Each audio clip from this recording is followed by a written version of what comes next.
If I've said it once, I'll say it again. But if there is something running at me and I can't physically see it, I am packing my things and moving immediately. And with that being said, let's jump right into tonight's story. So grab your favorite tea and settle in, and let me tell you another scary Appalachian story, because of course, this is Tea After Midnight. This story comes from Liv. Hi Savannah, my name is Liv, and I'm a huge fan of Tea After Midnight and wanted to contribute some stories from my childhood home in West Virginia. Of course, all names are changed except my own for others' privacy. I was born in Wisconsin but moved to West Virginia when I was 6. Because of that, I did not learn Appalachian etiquette until I was much older. However, I had at least heard of creepy tales about creatures and unexplainable circumstances from places deep in the woods. My home was in a decently populated area with houses neighboring ours, lit street lamps, and little traffic. Not the usual place of Appalachian horror stories. Directly across the street was a small patch of woods. I thought because it was not a huge forest, it wouldn't count as an area needing supernatural precautions. Needless to say, I was very, very wrong. My sister Emily and I would sometimes walk the trek of woods from one end to the other. It started down the end of our street, and there was a well-trodden path that led all the way to the other side. It was relatively straight, but one side of the trail steeply plummeted into a creek at the bottom. The other side was a steep incline headed upwards to the top of the hill. So the only way to safely traverse the woods was this trail. At the time of this incident, I was 8 and she was 10. We were walking as we usually did when we heard running footsteps behind us, crunching on the leaves. It was uncommon but not unusual for us to interact with others in these woods. So we turned and stepped to the side to let them pass. Only there was no one in sight. Emily looked at me concerned and we laughed it off, thinking it was probably a squirrel. Continuing onward, we walked for a few minutes before we heard it again. It sounded like heavy stomps, moving quickly like it was lightly running. We looked at each other and I glanced behind us to see if it was a person, but again, no one was there. An uneasy feeling crept up the back of my neck. I asked Emily if we could turn around and go back home since that direction was shorter from where we were. Emily shook her head and whispered that we should keep moving forward. Heading toward the unusual is what idiots in horror movies did, so we continued on. Since we were both young, unsupervised girls alone in the woods, my sister always brought our father's pocket knife with us. She took it out and opened it up, putting her free hand in mine. As we continued walking, we noticed that the sky was getting dark. It was only 1 or 2 in the afternoon when we started our hike, so the sun setting should be hours away. The uneasy feeling grew stronger, and the usual noise of the woods had gone very, very quiet. Concerned, Emily clutched my hand tighter, and we started walking so fast I almost had to run. That is when I heard what I thought was my father's voice shout my name from behind us. I went to turn, but my sister dragged me forward. Then I heard the running footsteps again, heavy and sounding like a large person was running full speed at us. Scared, we both started running as fast as we could to get to the end. I glanced back to see the fallen leaves shift and crunch in time with the running steps, but there was no figure making them. We made it out of the woods and collapsed in the parking lot. The sky brightened and the noise of the woods returned, and the footsteps behind us were gone. Needless to say, we never went back into those woods without our parents or our brother. After that instance, though, strange things started happening inside the house. Over the years, there were mysteriously moved items, flickering lights, strange handprints on the second floor windows, dead animals on the porch, and strange creaks on the stairs. My parents never believed or saw any of these things, and they would always disappear or be normal when brought to their attention. After a while, Emily just started avoiding places in the house and eventually forgot about these things. Yes, I asked her about them, and yes, I tried to explain, but she would just shake her head and tell me not to scare her and go about her day. Fast forward years later when I moved out at 18. I lived in 2 different places over the next few years with minimal supernatural experiences. A few months ago, my washer had broke, and I went over to my parents to wash my laundry. Their washer and dryer are in the basement. You have to go down the stairs and to the left around a wall to get to the laundry hallway. At the bottom of the steps to the right, there is a makeshift wall using a refrigerator box to make a room for my younger brother. He likes to decorate with LED lights and has all sorts of cologne, shoes, and electronics. I say this because he always sprays his cologne so the basement smells nice and keeps his LEDs on either white or yellow settings. Another important detail is that me and my siblings had always agreed to skip the top step when going up or down the stairs. It made a loud, distinct creaking noise any time there was pressure on it. That was our childish way of knowing if it was our parents on the stairs or someone we didn't know. This time, when I went to carry my dirty laundry downstairs, I noticed a dull red glow. I thought that was unusual, but not impossible if my brother wanted low light. I called his name, but there was no response. He was not home, and neither were my parents. I felt an eerie feeling creep up my neck. I shrugged and walked downstairs while skipping the top step. As I got closer to the end of the steps, I smelled a rancid, suffocating smell. The best way to describe it is if there were rotting leaves and mold in a bag in your face. Very strange, but I went ahead around the corner and the smell went away. I shoved my phone in my pocket and turned off the hallway light, leaving just the dull red LEDs glowing to guide me. Immediately, I had the strongest urge to run. I was confused as to why, so I quickly went around the corner and up the steps. I get to the top step and skip it to stand in the doorframe. Suddenly, I hear stomping footsteps behind me running up as fast as it can, and the distinct creak of the top step being touched. I whirled around while backing up to close the door on whoever or whatever was behind me, but there was nothing. I felt the immense feeling that I was unwanted, and I ran for the front door. I went out and locked it with shaking hands and darted to my car. Nothing seemed to have followed me, but I kept repeating under my breath, "You are not welcome to follow me. You have to stay here." I felt relieved after I was outside and started backing out of the driveway. That's when I glanced up at the living room window, a giant clear square that was easy to see from the floor below. A figure, dark and featureless but too tall to be any of my family, was standing in the center. I panicked and tried to grab a picture, but it disappeared as soon as I looked away. I planned to never go back to that house alone ever again. So guys, I know we have an episode where somebody had sent me a story where something was running full speed at them, but they couldn't see it. And like I said in that episode, if that ever happened to me, I would be packing up and moving immediately. Because these type of stories freak me out the most. I think, honestly, I would rather have something that I could physically see, like a creature or whatever it is, running at me because I know what it is, I know the threat, but something that I can't see running at me, that freaks me out the most. So Liv, if you're watching this video, if you wouldn't care to let us know if your family still lives there, do they experience anything? And did you ever tell them about what you experienced? And anybody in the comments that has any idea of what this could be, please let us know, because I don't personally know of any creature or anything like that that you can't see but you can hear running at you. My thought would be that this is an entity, but again, I could be wrong, so you guys let me know what you think this could be. But that does conclude this episode of Tea After Midnight. If you have any personal scary stories you want to share, I would love to read them. You can email me at the email on the screen or the email in the caption of this video. But as always, you guys, thank you so much for being here. I love you so much. I hope you have the best night, and I'll catch you in the next one. Bye. It's me, your long-lost spooky storyteller. I am back with a fresh new set of spooky stories and a brand new spooky stories series. So let's just go ahead and jump right into it because I missed you guys. Now, tonight's story is about those spells and rituals that we see on popular TV shows and movies. Now, most of us assume that the spells we see on these shows and movies are fake, but what if they're not? Based on tonight's scary story, some of them might actually be real. So grab a blanket and maybe a snack and get settled in for tonight's Midnight Confessions, Stories from the Dark. Let's get into it. When I was a teenager, my friends and I were obsessed with the Vampire Diaries. We didn't just watch the show.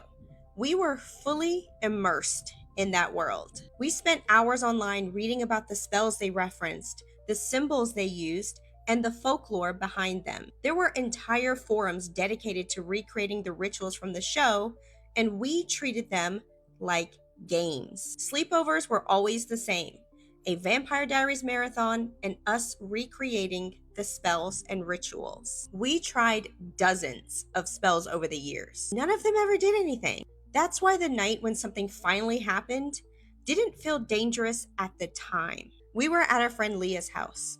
Leah and her mom were the only ones living there, and her mom worked a lot, so the house was pretty much our regular hangout spot. As usual, her mom was working late, and the five of us sat on the living room floor, passing around a printed spell from the show that we'd found online. It was supposed to open perception. We'd done similar ones before and expected the same result. Nothing. But halfway through the spell, one of our lit candles flickered. It happened a couple times before finally going out altogether. We all paused to figure out what happened, but ultimately decided to relight it and continue. I took it as a sign the spell was working and didn't want to lose momentum. When we finished, nothing obvious happened. So we shrugged it off, turned the lights back on, and spent the rest of the night watching more episodes before finally falling asleep. The first sign that something was different about this spell came just a few days later. Leah texted the group chat asking if anyone else felt uncomfortable being alone. She didn't say she was scared, just uncomfortable, like she couldn't relax even in her own room. We ended up talking about something else shortly after, as no one else said they experienced anything. A couple of days after that group text, Leah started texting us every night asking if she could sleep over at one of our houses. We didn't think it was weird the first few times, but when she asked every single night, we knew something was wrong. So when she stayed at my place, I asked her what was going on. She told me that ever since the night we did the spell, she's been hearing something whispering her and her mother's names throughout her house while she's home alone. The night before she started asking to stay at other people's homes, she heard the whispers say, "Give me what's mine." About a week later, I noticed a faint mark on my wrist while I was getting ready for school. It looked kind of like a bruise, but I didn't remember bumping into anything, but that seemed like the most likely explanation. That weekend, our friend Courtney saw my mark and pointed out something similar on her ankle that had popped up recently. Our friend Isabella rolled up her sleeve and showed us her mark. Another friend named Ren had a similar mark, but on her neck. And finally, we saw Leah's. Hers was hidden on her upper thigh. None of us remembered hurting ourselves, and the marks were almost identical. The marks came and went without any discernible pattern. Isabella went to the doctor to have it checked out and was told it was probably stress related. We tried to help Ren cover hers with makeup, but for some reason, everything we used disappeared, as if it were being absorbed by the mark. About 2 weeks after trying the spell, I was home alone, sitting on my bed, reading my comfort book, when I was suddenly overcome with an intense feeling of dread.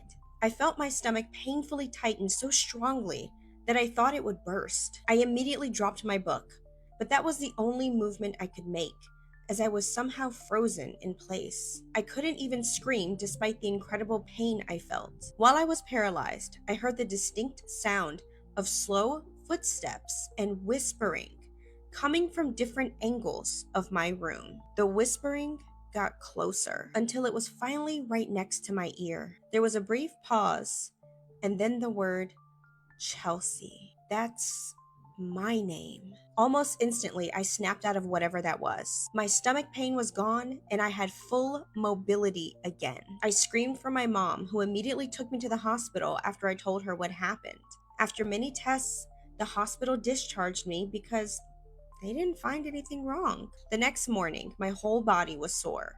I texted the group chat about what happened. 2 days later, Ren texted the group chat telling us she woke up in the middle of the night, paralyzed, with her jaw stuck open. Needless to say, we were too scared to continue doing spells anymore. We had considered trying a protection spell, but every time the five of us got together, or planned to get together, something bad happened. The first time we hung out, Leah became violently ill and spent almost a week in the hospital. The second time, Charlotte broke her leg during soccer practice About an hour after, we all agreed to meet up after school. We decided this wasn't coincidental. We naturally started staying away from each other to prevent any more bad events. While I don't know for sure whether the other girls continued to have experiences, mine seemed to linger for a few years before finally fading. That was the last time that I ever played around with things that I didn't understand. How utterly creepy. Whatever those girls invited into their lives was clearly not happy with them. Let me know your thoughts down in the comments, and don't forget to follow for more Midnight Confessions. This is the scariest story that I've heard in a minute. If you're new here, hi. I usually talk about spooky stuff, and I actually have an email where anyone who Princess page can send me the ghost stories. And let me tell you, I am a scaredy cat, but it's to the point where I read so many emails a day that I just don't get scared at things anymore. But as I was scrolling tonight, this email freaked me out, and I'm probably gonna have to sleep with my lights on. So let's get into it. It comes from somebody who did not let me know whether or not they wanted to remain anonymous, so for obvious reasons, I'm gonna keep them anonymous. The way this person opens up the email is essentially, for as long as she can remember, she has believed in the paranormal. The person who sent me this email grew up very religious. They had a religious household where they believed in God and they prayed. Several years ago, the person who sent me this email's mom attended a flea market in Germany where she purchased a wooden cross. The person who sent me this email goes on to explain that in Polish tradition, it is used as a form of protection to put crosses above every single door. That's exactly what happened. Mom brought it home and put it above the door in the apartment, and everything seemed normal at first. Years after this whole experience that I'm about to talk about, the mom actually admitted to believing that there was something wrong with the cross, but just tried brushing it off, thinking that it was just her mind. And the person who sent me this email can't remember if she was born or not during this time when the cross was initially brought home, which means this was in their house for a long, long time. Now, the person who sent me this email, around 7 or 8 years old, had a fear of the dark, which resulted in her parents leaving the hallway light on. This is when things started to manifest into physical apparitions. The person who sent me this email says that she would wake up and see a woman's silhouette in the doorway. And I find this particularly terrifying because she was standing in the middle of the doorway, which means that the hallway light was illuminating her body. She could see the shape of her body, and she said she wasn't a particularly tall woman. She was actually very short and small, but she could never see her face. Her hair was tangled, but she would just be standing there watching the person who sent me this email. This would happen, from my understanding, pretty regularly, where she would wake up or just be like turning over and the woman would just be there. What's even more terrifying is that as time moved on, the person who sent me this email began to see something else in her room. She said that the woman only appeared a couple of times, but this particular apparition would appear regularly. In between the door to her bedroom was a wardrobe. The way that the room is laid out in my mind and from the description in the email is like, you walk into the room and there is just a wardrobe directly to the right or left of the doorway. So it's almost immediately there when you walk in. However, there is a space between the door frame and the wardrobe where she kept like this drying rack for clothes, where this silhouette would be all the time. This man in particular was so tall that he would have to like lean down to kind of fit into this weird, awkward space. And much like the woman, he would just sit there and stare at her and watch. She could not see any of their features. She could not see anything except the silhouettes. Now, these silhouettes never did anything to scare this person. They would just kind of observe her, would allow her to see them. But years go by, she starts seeing the man and the woman less and less and less. It eventually got to the point where she wasn't even convinced that it was a real thing and maybe it was just a figment of her imagination.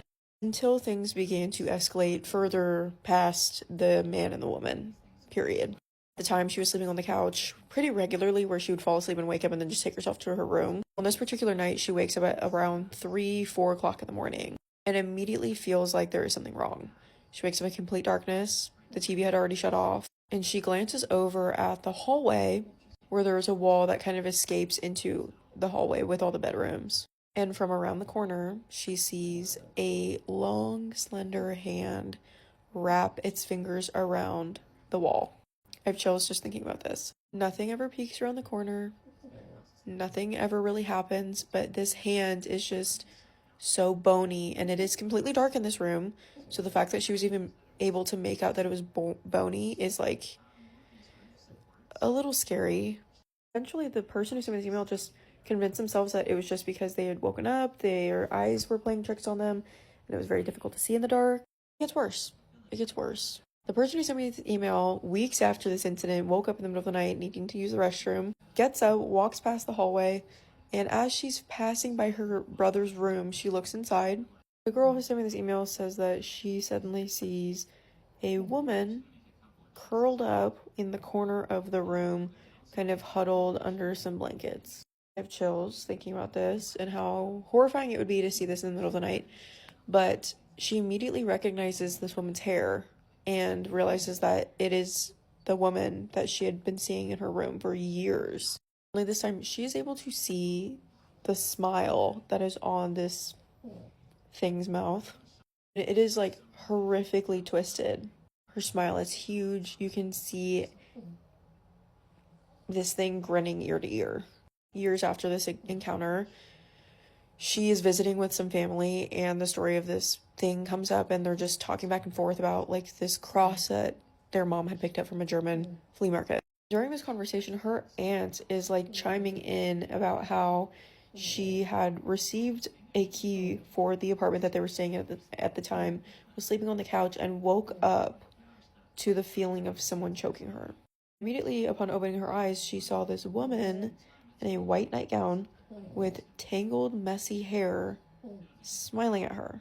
The person who sent me this email did not include any of those details to her aunt, and I guess her aunt started praying and reciting prayer that her grandmother taught her, and eventually this thing just ran away smiling.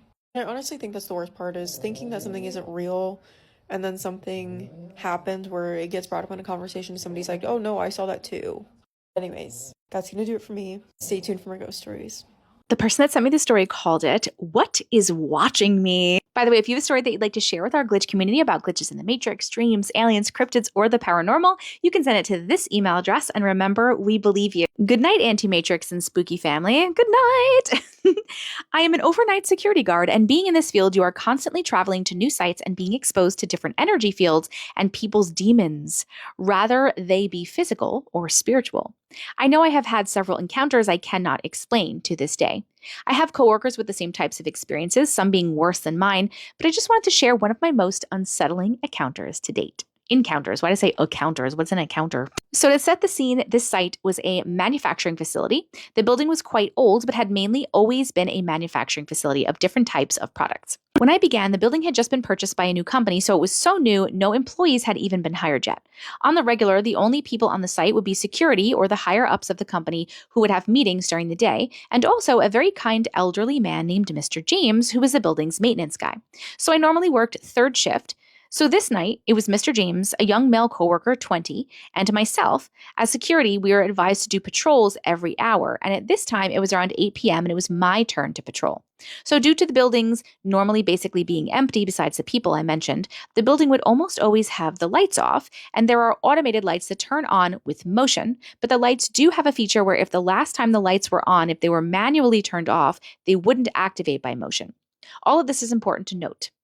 So when I got up to start my patrol, I put my headphones in and I opened TikTok so I could watch some videos as I did my walk. So the lobby we sit in is basically fully surrounded with that frosted type of glass you can only see outlines of people through, and if the lights are on or off. So I see that the lights were off, so I just prepared myself, but I assumed that I wouldn't be in the dark long. So as soon as I walked out of the lobby area, you walk into a cubicle area where the future employees will sit. But for now, it's just rows and rows of three-way enclosed cubicles that stand maybe about 4.5 feet tall. I'm 5'2", so just to scale, I'm pretty short, but being able to see over the cubes. As I walk, my eyes are trying to adjust because the lights didn't turn on. So I'm scanning the room in the dark and nothing is out of place other than a weird feeling, but I brush it off. The way one of the hallways I have to patrol is shaped is a U-shaped hall where you enter one side and you exit out the other side of the U. And for my patrol to be complete, I have to walk this route. As I am walking toward the entrance of the U-shape, something told me to look to the far right of the room. I am on the left side of the room. As I look, I notice a very dark shape that looks like it could be a person crouching down and facing my direction. After I noticed it, it immediately made me feel uncomfortable, but I said in my head, I can't let this thing scare me. Fuck no, you are not about to scare me. So I entered the hallway and I stopped and thought really quick, I need to get myself in the best mindset and prepare so when I have to exit on the other side, I can just ignore it. But now, thinking back, I think that was a bad choice. I don't think he appreciated me not acknowledging it, but I kept going on my patrol because the rest of the walk would be in an area that's well lit and never made me afraid. So I swiped up a few times on the FYP, found a get ready with me video, and whoever the content creator was bubbly and had good energy, so I turned the phone up as loud as I could, go check my headphone settings and make sure that those noise cancellation was on, and the feature that allows the headphones to hear voices and automatically turn whatever I'm listening to down off so I could fully be into this video and ignore whatever was trying to get my attention. After my preparations, I start walking again and talking to myself in my head, afraid it might hear the pep talk I was giving myself. So I wanted to just keep it to myself and think, you got this. Don't give it the energy it wants. Just keep going and ignore it. As I'm getting closer to the exit of this hallway and out of the safety of the lights and back into the darkness, I take a deep breath and pull my phone up to my face enough to blur out the surrounding cubicle area. I walk out, moving at a good pace, but you know that feeling when someone is coming up behind you fast and it feels like they are about to grab you? I'm having that feeling so strong, it's starting to scare me even more, so I start praying in my head. It feels like something is towering over me and just inches away from grabbing me and snatching me into the darkness. I was supposed to continue my patrol, but this feeling was giving me so much anxiety I couldn't because I would have to walk maybe another 2 to 3 minutes before I would be in the next section of the building, where if I'm lucky and no one automatically turned the lights off, and that would mean that they wouldn't have activated and the light switches were near the lobby door and I was closer in proximity to the lobby than the next area. So I made a quick left and I started walking to the lobby door. As I was getting closer, I stretched my arm out, ready to get the handle of the door, and before I could even grab the handle, the loudest, most manly, deep scream was just yelled into my right ear so loudly I physically jumped to the left and whipped my head to the right to look to see who or what just yelled at me. But nothing was there. I could feel from the force, the air from the yell, and the energy of that scream. If it had the ability to do more, it wouldn't even question it. I'm not sure if it just didn't have the strength at the time, if it hadn't had enough time to physically harm me yet, but almost like it settled for just scaring me. But it's almost like I just knew it wanted to do more, but opted for the lesser. I still did not want to run or overreact because my ego wouldn't allow me to show fear in that moment. So I walked into the lobby, not slowly, but not super quick. And I'm guessing the look on my face, my coworker was able to see everything was not fine. He asked me, "Hey, what's wrong with you?" I was still looking over my shoulder into the cubicle area and I looked at him and I told him the whole story. He was very skeptical, but knows that I never said anything about the paranormal because I understand it's people who have never had a genuine experience and they doubt other people. Not saying the people that have experienced wanted to, we are just able to pierce the veil and our aura leaks into the other realm and other entities are able to sense that, and sometimes we experience things. After I told him, I didn't feel good doing any more patrols because I obviously upset whatever this thing was inside the building. So I went outside and I immediately called my supervisor and let him know the situation. I didn't go into too much detail, but I did give him a quick rundown. I expected him to have the typical male response like my coworker did and kind of discredit me and my experience, but shockingly, he said, "Yeah, that's why I stopped working nights there." "Did you want to completely change schedules also? Because I will have to stay up and rearrange some people to move you onto the day shift. But if you don't want to work tomorrow night, I need to know now." I was in shock because he was not only taking it serious, but he was going to change my schedule immediately at my say-so. I honestly was calling to see what my options were and didn't think it would be immediate. I let him know, yes, please change my schedule. And I also want you to know I don't feel comfortable going back in the building. I am sitting in my car and I will patrol the outside of the building, but I don't feel safe going back in.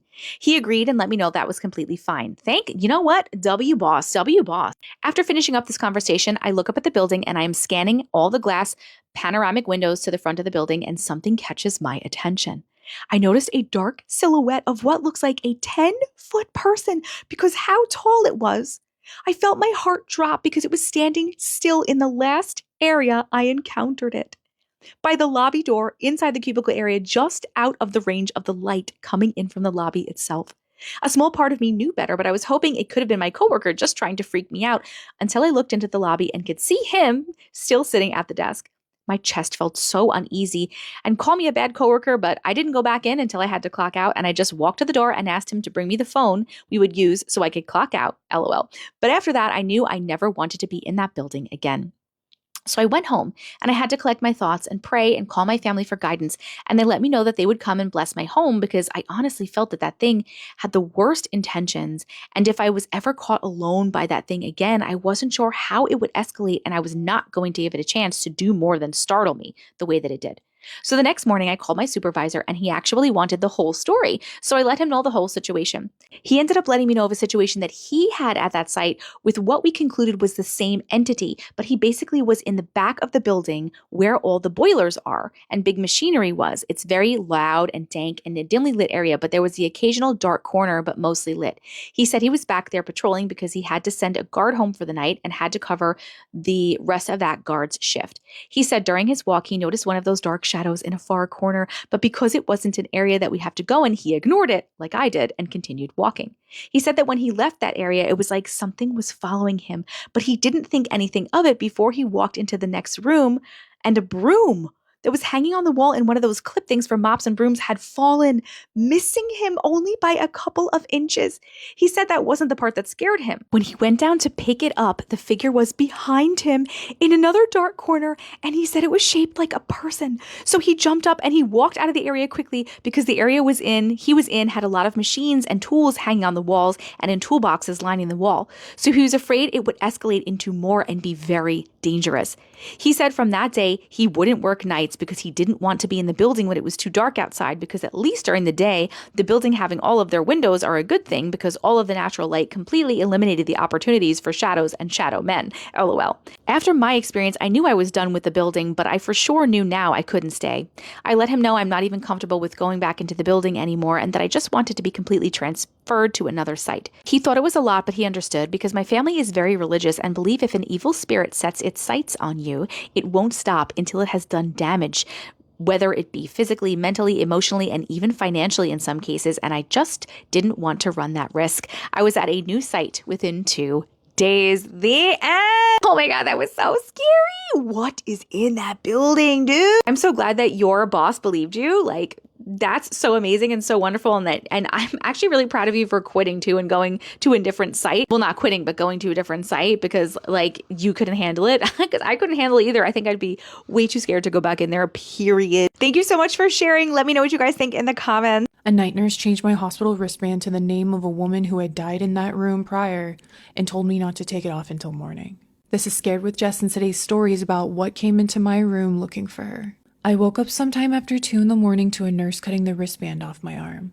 I had been admitted after a minor surgery and was supposed to stay for 2 nights. I was tired and still on pain medication, so at first I didn't think anything of it. The nurse was standing beside my bed in dark blue scrubs. She looked older than the nurses who had been checking on me earlier, maybe in her 60s, and she didn't have a badge on. I asked what she was doing, and she said that there was a problem with my wristband and she needed to replace it.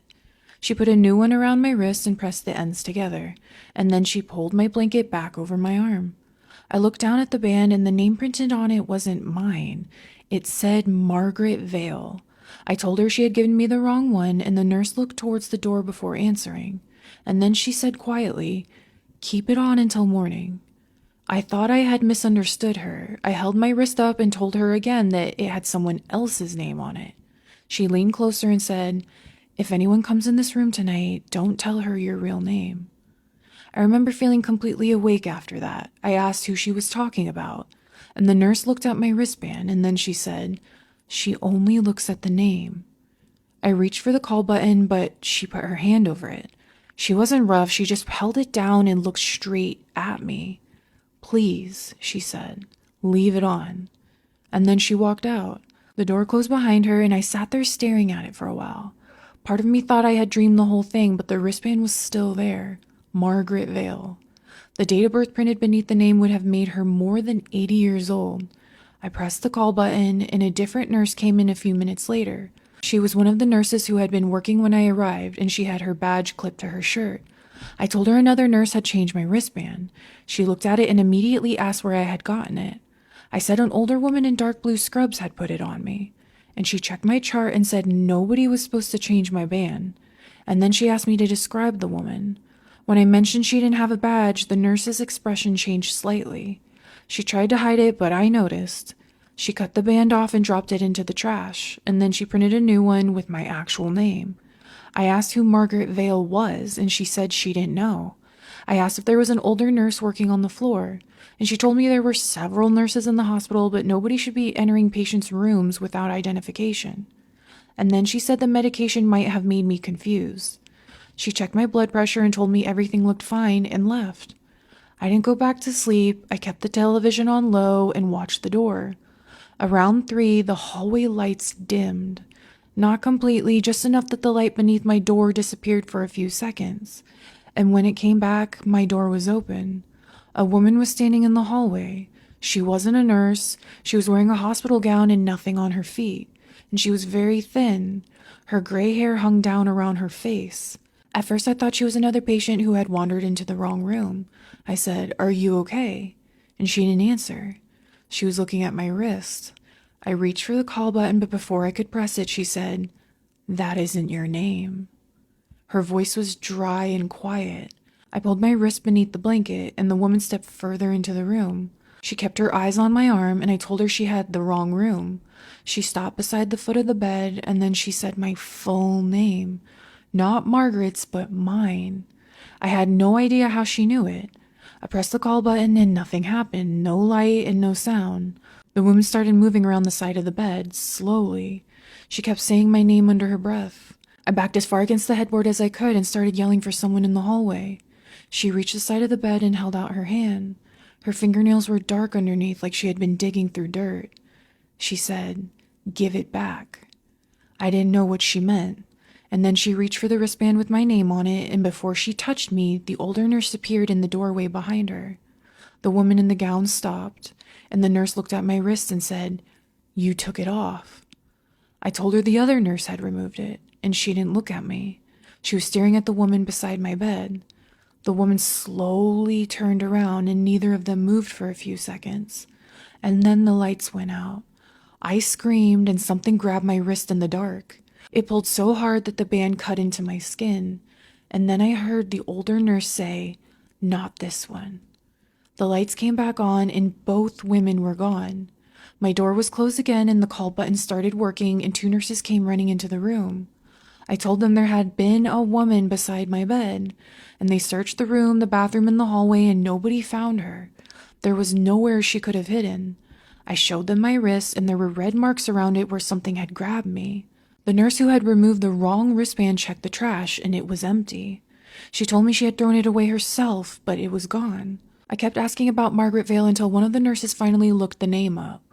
A woman with the name had died in the hospital years earlier. She had been in the same room, and they wouldn't tell me anything else. I demanded to be discharged the next morning and left as soon as someone could pick me up. Nobody at the hospital believed what I saw, but I know that nurse changed my wristband for a reason, and I still wonder what would have happened to me if I had left it on.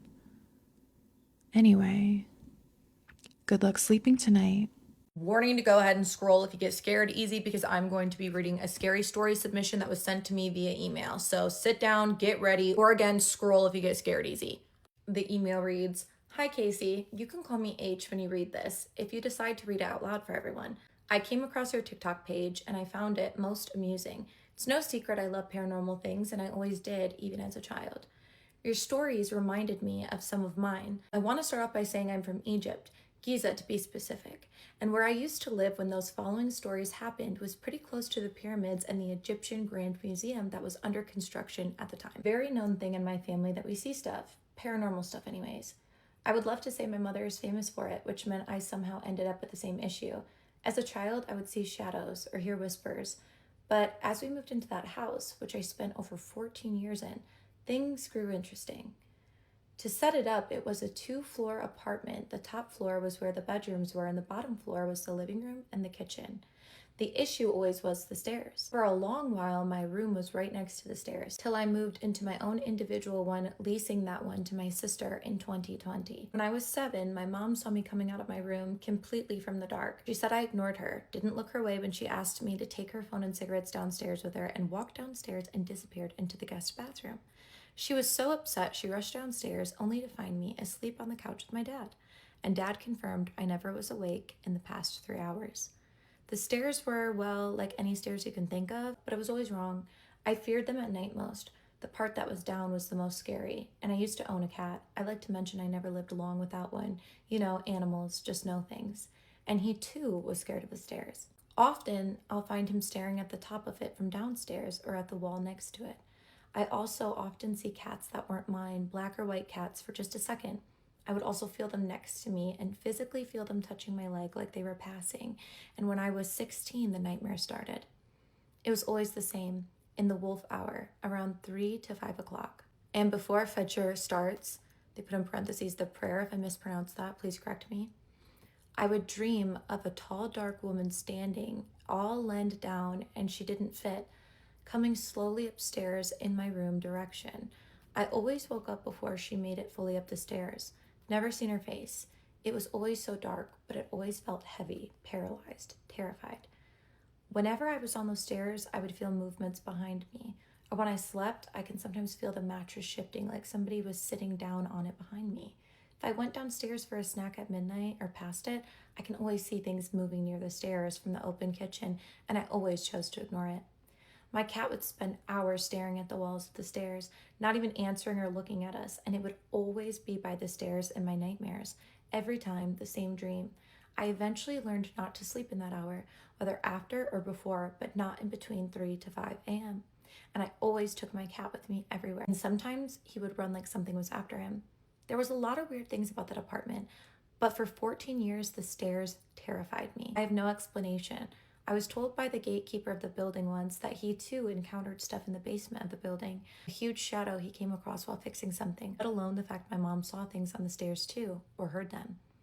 I would also love to mention the apartment next to us where the stair wall connected was empty, as well as the one on top of my room where I heard often kids running or furniture shifting. No one lived there. Everything always stops when Fajr prayer starts. I've moved now, and I would be pleased to tell you that this new apartment has none of it, and my new cat, my older one, passed. I also used to see him often after he passed, while I was very awake midday. He wasn't scared at all. I feel no negative energy here, and not me nor my mom encountered a single thing since then. I have no idea what the old apartment could have possibly had, or why I was the most to see, hear, and feel it, but I promise you it lasted long enough. With love, H.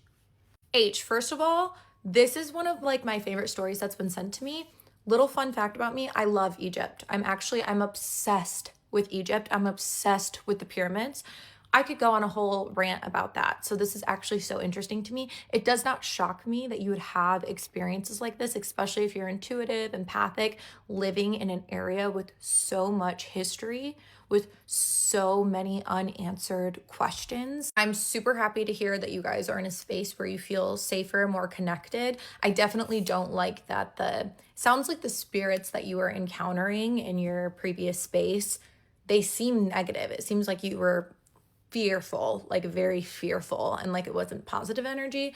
So I am happy that you are away from that, and thank you so much for following me and supporting too. If you guys want to send in your own submission to me, you can send it to the email that I'm going to put right here on this video. It's also located in my bio. If you want to see more scary stories, make sure to go ahead and give me a follow, like, comment, and share. As always, thank you for watching. Love you, bye.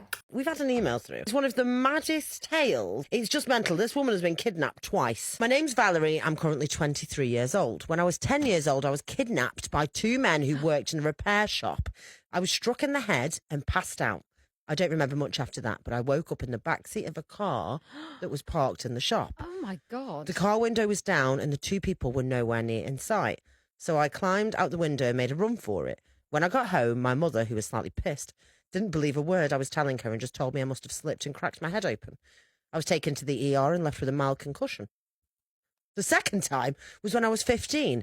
My friends and I were at a house party, and me and this guy, who I'll call Matt, really hit it off.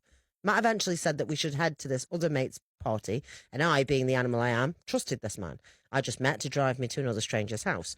All was well, and after 2 hours of partying, I'd lost Matt and felt like I was going to throw up, so I stepped outside. I was holding onto this small white picket fence, throwing up all the alcohol I'd just drunk, when a car pulled up and offered me a ride home. I said sure and jumped in. What? I mean, Don't do that. Don't do that. Yeah, don't do that. We drove around for 15 minutes before I realised we were not going home. Oh, God. I mentioned it to the guy and his whole personality shifted. He went from singing along to last Friday night to talking about how he would kill me if I didn't listen to him. Being still drunk, I was not thinking straight and really didn't grasp how much danger I was in. So when he drove past a McDonald's, I asked if we could pull in. He turned and looked at me and raised his hand as if he was going to hit me. But just before he could, his car swerved and he crashed into a fence. Jesus Christ. Everything's a blur, but he must have pushed me out of the car and driven off, scared that he'd be caught trying to kidnap me. I rang my mum and she came and got me. I again tried to tell her what had happened, but she again didn't believe me. At this point, I'm convinced my guardian angel deserves a pay rise and several months of annual leave because that poor thing has been working overtime since I was 10. Oh, my God. Kidnapped twice. So when that one happened when she was 10, have they got to the bottom of who? No one believes. I assume it hasn't been reported to the police because no one believes her. But there's CCTV of some awful people out there. Yeah. Oh, my God. I That's know, isn't that awful, mad? Valerie. People throw away furnitures. Don't be so quick to bring it home. I am back with another spooky story, and you may not want to watch this one at night. So we're going to call the person who submitted the story Joyce. Joyce said this happened in 2022. Till this day, she refuses to have a mirror in her bedroom. She lives in a city where there are a lot of wealthy neighborhoods. She says if you've ever driven through one, you know rich people throw away the craziest things. Perfectly good couches, expensive coffee table, designer lamps, artwork, things that would cost thousands of dollars. People would literally drive around on trash day hoping to find treasures. So one Saturday afternoon, she was driving through one of those neighborhoods after visiting a friend when she saw the most beautiful full-length mirror sitting neatly against the curb. The mirror wasn't dirty or broken. It had this heavy antique frame carved with flowers, vines, and little faces that looked like angels. Glass itself was flawless. There wasn't even a scratch on it. Joyce knocked on the door of the house just to make sure it wasn't a mistake. No one answered, and the mirror was sitting beside the other trash waiting for pickup. She loaded the mirror into her car and took it home. Big mistake. First few nights, nothing happened. Joyce had the mirror leaned against her bedroom wall because she had planned on hanging it later. She kept catching movements in the corner of her eye. She blamed it on being tired. You know how sometimes your brain thinks it sees something move? That's what Joyce assumed. Then she noticed something strange. Whenever she walked past this mirror, it felt like someone else was in the room, as if they were watching. One night, she was folding laundry while listening to music. She happens to glance at the mirror. She says she swear her reflection wasn't folding clothes. She blinked and everything matched again. At this point, she laughed because at this point, she's thinking that her eyes are playing tricks on her. After that, she stopped looking into it for too long, just for her mental health. She started having really weird dreams. Every single night, she dreamed that she was standing in front of the mirror. Except in the dream, the reflection wasn't her. Looked like her. There were specific details that were off. Like the smile was weird, the eyes in the reflection looked darker, never copied her movements. Sometimes she would just stand there in the dream, begging herself not to turn around, because somehow she knew something was behind her. Every dream ended the same way. The reflection would whisper, "Don't look behind you." Joyce would wake up soaked in sweat. Things started happening while she was awake. Bedroom door would slowly creak open sometimes. The dog refused to come inside her room anymore. The dog would stand in the hallway, shaking and whining, staring directly at the mirror. It was so bad that if she tried to carry the dog inside, he would claw at her until she lets him leave. And then she noticed something that made her stomach drop. Sometimes when she walked into the room, she could see someone standing in the mirror. Not clearly, it was like a dark silhouette. The second she would actually look, it was gone. At this point, she's getting a weird vibe from this mirror. She started sleeping with the mirror covered by a blanket. The activities got so much worse. Yeah, I hate part 2s, but leave a comment for part 2, because this story is so long and it gets so much worse. Let's get into part 2. At this point, Joyce was getting a weird vibe from the mirror. She can't put her finger on what. She's not sure if it's her mind playing tricks on her, but the dreams about the mirror, creepy. So she started sleeping with the mirror covered by a blanket. Well, the activity got worse. She started hearing footsteps in her bedroom, and it sounded like someone was barefoot and they were circling her bed. And she can hear every time they step. Even the wooden floor would make that creaking sound. Not only is she hearing the noise of the footsteps, but she's hearing the impact of the footsteps. And again, it feels as though it is circling her bed. One lap after another, and that would just go on. But every time she would turn on the lights, nothing, it all would just stop. The worst thing happened about a month later. She woke up because she heard someone whisper her name. It wasn't loud, but it was like a really close whisper, like someone standing right here saying, Joyce. That startled her out her sleep, so she sat straight up. She noticed that somehow the blanket had slipped off the mirror.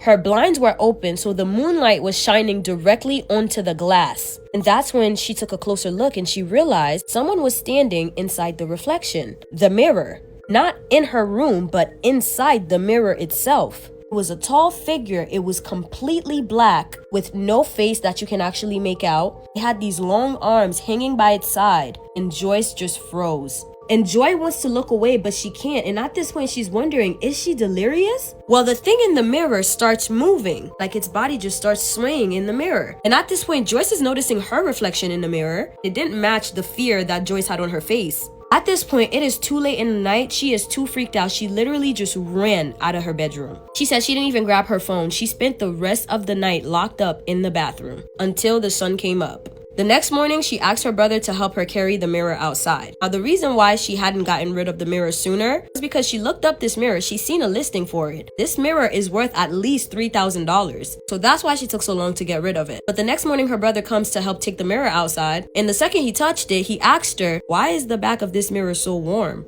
They turned the mirror around and they noticed that there were symbols and patterns carved into the wood. Like it was actually carved. They don't know what any of these symbols mean. They were really foreign to it and they drove that mirror straight to the dump. They didn't want that thing anywhere near the house. She dropped off the mirror, but she says her bedroom still has this like dark and heavy feeling over it. Even though the mirror left, that feeling of her being watched still is consistent. So she doesn't know if something escaped through the mirror, but she says she definitely learned her lesson. When it comes to getting random furniture off the street, she's very wary of that. Anyway, that was the end of that story. Thank you so much for watching. Make sure you follow for more spooky stories and your favorite Haitian homegirl. Have you ever found proof of something and you can't do anything about it because you realize the cops are in on it? Because I know I tell you guys a lot of stories about things that happened to me out in the woods and in Appalachia and all that, but this happened to me in Florida when I was hopping freight trains. You see where this is going? So this took place back in 2017 when I decided to hike the Appalachian Mountains, and then I left and I started hopping freight trains because the forest fires kicked us off the trail. Just want to start this off with all the stories that you'll be hearing about these freight train yards and these, you know, like trafficking issues. They are 100% real. It was me, my buddy Alex, and 2 other freight train hoppers. I specifically remember that when we first started doing this, the freight train hopper Will, he's experienced, he's been doing it for years, so he told me that if you want to do this, you need to be willing to withstand the things you're going to see and hear. Me thinking he was exaggerating until we ended up landing in Atlanta, Georgia. First freight train hop ended up going from Riviera Beach, Florida, up to Jacksonville, and then up to Atlanta, Georgia. Specifically remember when the train came to a halt, he was like, okay, everybody find a hole in the fence so we can get out of here. Well, knowing that there was cops in the yard somewhere, we were slowly creeping along these freights, and I specifically remember I came across this one freight, and I swear to God, this is what I heard on the side of the freight. It was like, the scary thing is it sounded very muffled. So me being me, I put my ear up to the freight like this, and like I swear you could literally hear little kids like crying inside. I remember grabbing Will and saying, dude, we gotta do something, we gotta say something. And then he grabbed me by my shoulders and he shook me and said, do you want to get in your face? I said, what are you talking about getting in the face? There's cops over there, we can go right to there. And then that's when he looked at me and he was like, would you keep your mouth shut if someone gave you $250,000? And him having all these years of hopping freight trains, I knew I could trust him. That was the moment that I realized that they really are in on this, and we would have ended up getting arrested before we could have helped save anybody. Which, by the way, is probably the reason they seen us walking out and just let us go. Because down in Florida, to get caught hopping freight trains, it's a felony. So the fact that they just let us walk out, they knew we saw something. I am forever scarred. I will never be able to get those kids' cries out of my head. But tell me what you guys think about this down in the comments. And if you have any stories, please feel free to share them because I love telling stories. But follow for more if you love stories. This is something that the news hasn't talked about. But there was a fan attending the World Cup game in Mexico City that claimed to have seen what they described as a mannequin person. Now, Santos, a young man from Mexico City, said that him and his friend were at the Azteca Stadium. So they wandered off to use the restroom. And at some point in time, he had separated from his friend. Well, he was able to get a hold of him on the phone, and he told him to come meet him. So as he's standing there waiting for his friend near the bathrooms, he said he looked over and he connected eyes with a strange man. He was leaning up against the wall, sort of with his body contorted. he said as he looked at his face, he didn't have any eyes. He didn't have a mouth. He didn't have a nose. There was just skin covering the eye sockets and covering the mouth hole. He said he kind of locked onto him and noticed that this guy was making very erratic movements. He turns his head and he looks again and the guy is gone. But he sees his friend coming around the corner, and his friend comes up to him and is like, hey, did you see that guy that looked like a mannequin? And both of them had seen the exact same thing at the stadium. And what's interesting is not too far from the stadium, there have been a couple of sightings of these mannequin people. Now, there was another man named Fuji. Fuji said he was having a party at his house and he'd invite some friends over. Well, his friends were running late, so he had the front door open. We said he started to hear this loud commotion coming from outside. There was screaming and yelling. And all of a sudden he sees his friends run into the front door. And they are terrified.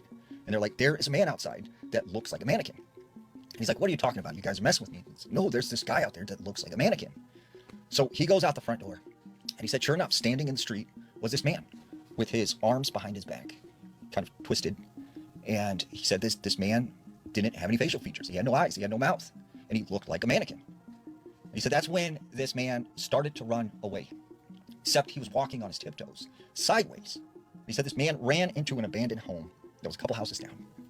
And so he goes over to his friends. And he said, someone's got to be playing a trick on us. Like, we need to confront this guy. So him and his friends, they walk over to this abandoned house. And they could see that the gate is padlocked. So they jump over the fence. And they went to the door and they started banging. Like, hey, come out here. Like, why are you messing with us? And that's when they look in the upstairs window. And there is the man with his head turned down, looking at them. So they take off running. And they were completely terrified that he would return. And after that, he'd never seen this thing again. But he definitely felt something was off about that house. And in the same general area near the stadium, there was another report of an older gentleman who was working late one night.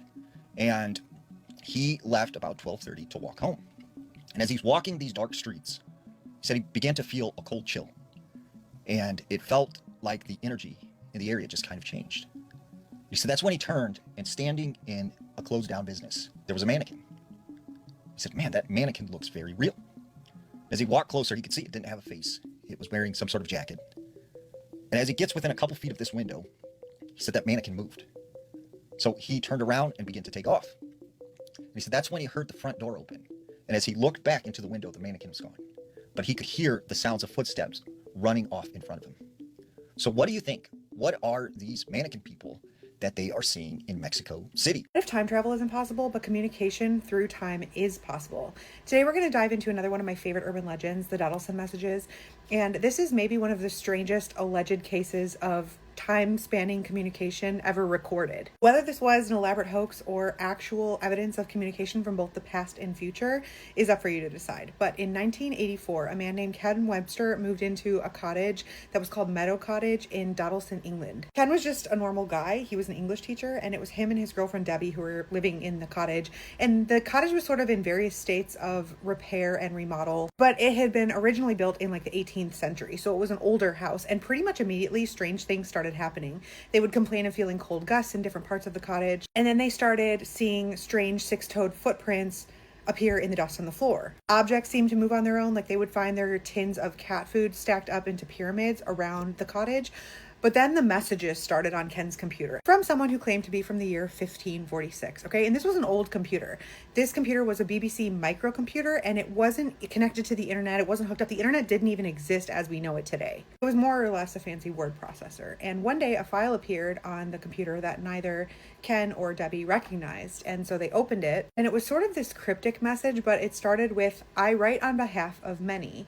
And at first they thought that somebody had broken into their computer and left this file, but neither had an explanation for it because nobody had been at their house, and hacking just didn't exist as we know it today. So then more messages appeared. And the writer wrote in a very unique way. It was like broken English and archaic English. And the messages were very cryptic, almost written like riddles. And so Ken had borrowed this computer from the school where he worked at. So at first he just thought that someone had somehow written these messages and then stored them on the computer, but he didn't really understand how they were just showing up on his computer now. But after a few weeks, the writer actually identified himself, and he claimed to be a man named Thomas Harden, who was living in the year 1546 under the reign of King Henry VIII's children. And he was mad. not because he was stuck in the past, but because he claimed that Ken and Debbie were living in his home. One message actually said, "You dwell in my space."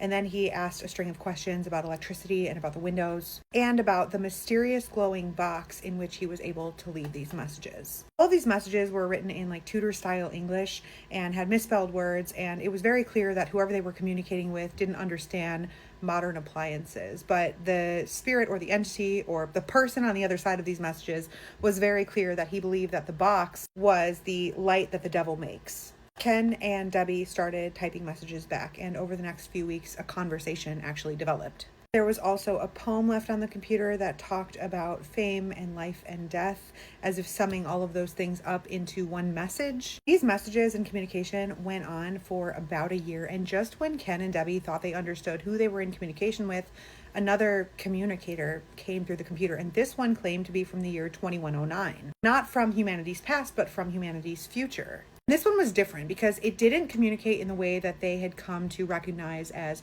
Thomas's means of communication. It communicated in like almost a different dialect, and anytime they tried to ask it questions about who exactly it was or where exactly it came from, it would seem to provide conflicting information, as if it didn't really want them to know who they were talking to. But this person or communicator from the future was also confused in its conversations with Ken and Debbie because it seemed to assume that Ken and Debbie were also from the year 2109. And then it got creepier because of course it did, and it actually warned them not to trust everything that the prior communicator, Thomas, had said. It hinted that multiple timelines existed all at the same time. It said that Thomas from the past was still monitoring everything that was being said now. And then it presented what I think is the scariest detail of this whole story, and it claimed that what was happening was nothing supernatural in nature, but that it was an experiment and that they were part of it. And of course, no one could verify any of this happening. And to this day, it is still debated as either an elaborate hoax or as actual evidence of communication between the past and the future. And no one really agrees on what happened. Some people still think that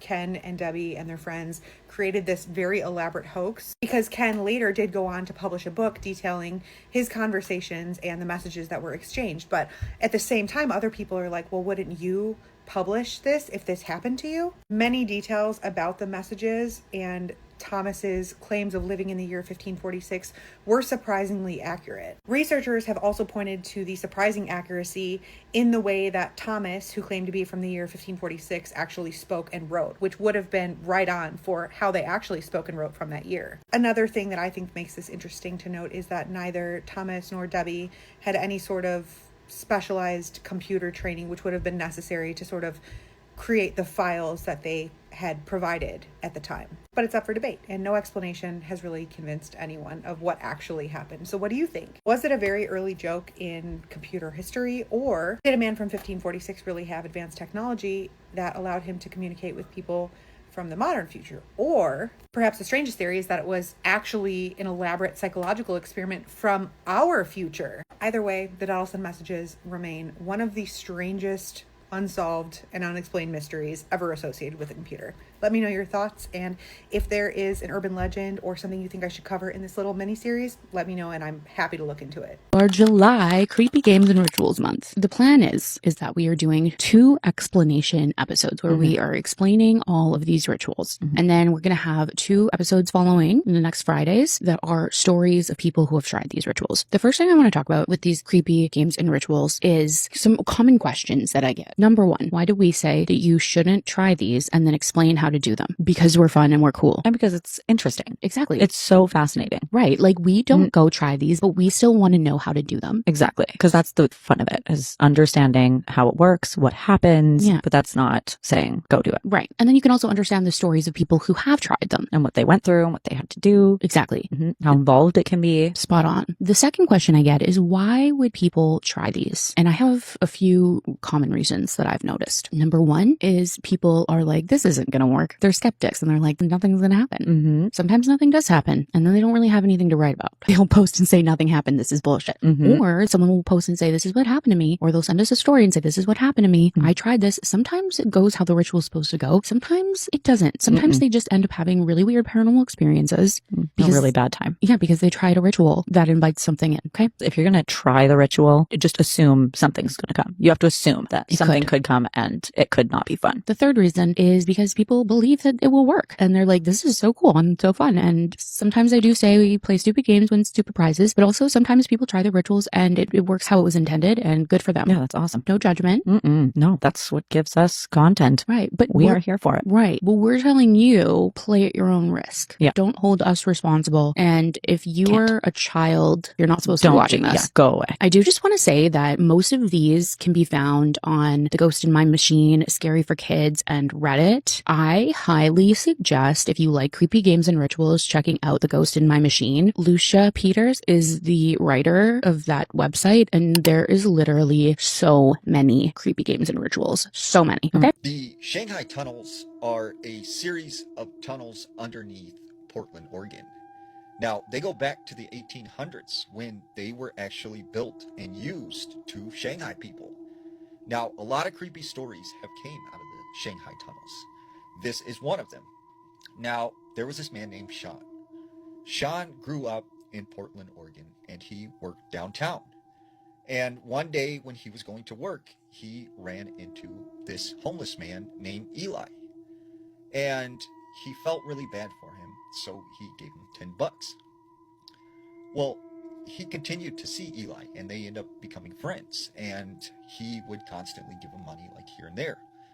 Well, one day he was downtown, and he runs into Eli, and he gives him a couple bucks, and they start talking.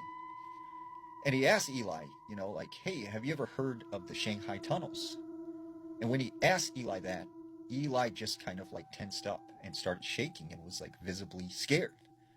And he's like, yeah, I know about the tunnels, but I don't like to talk about it. I had a friend who went down there, and he said he encountered something, and he seen something down there.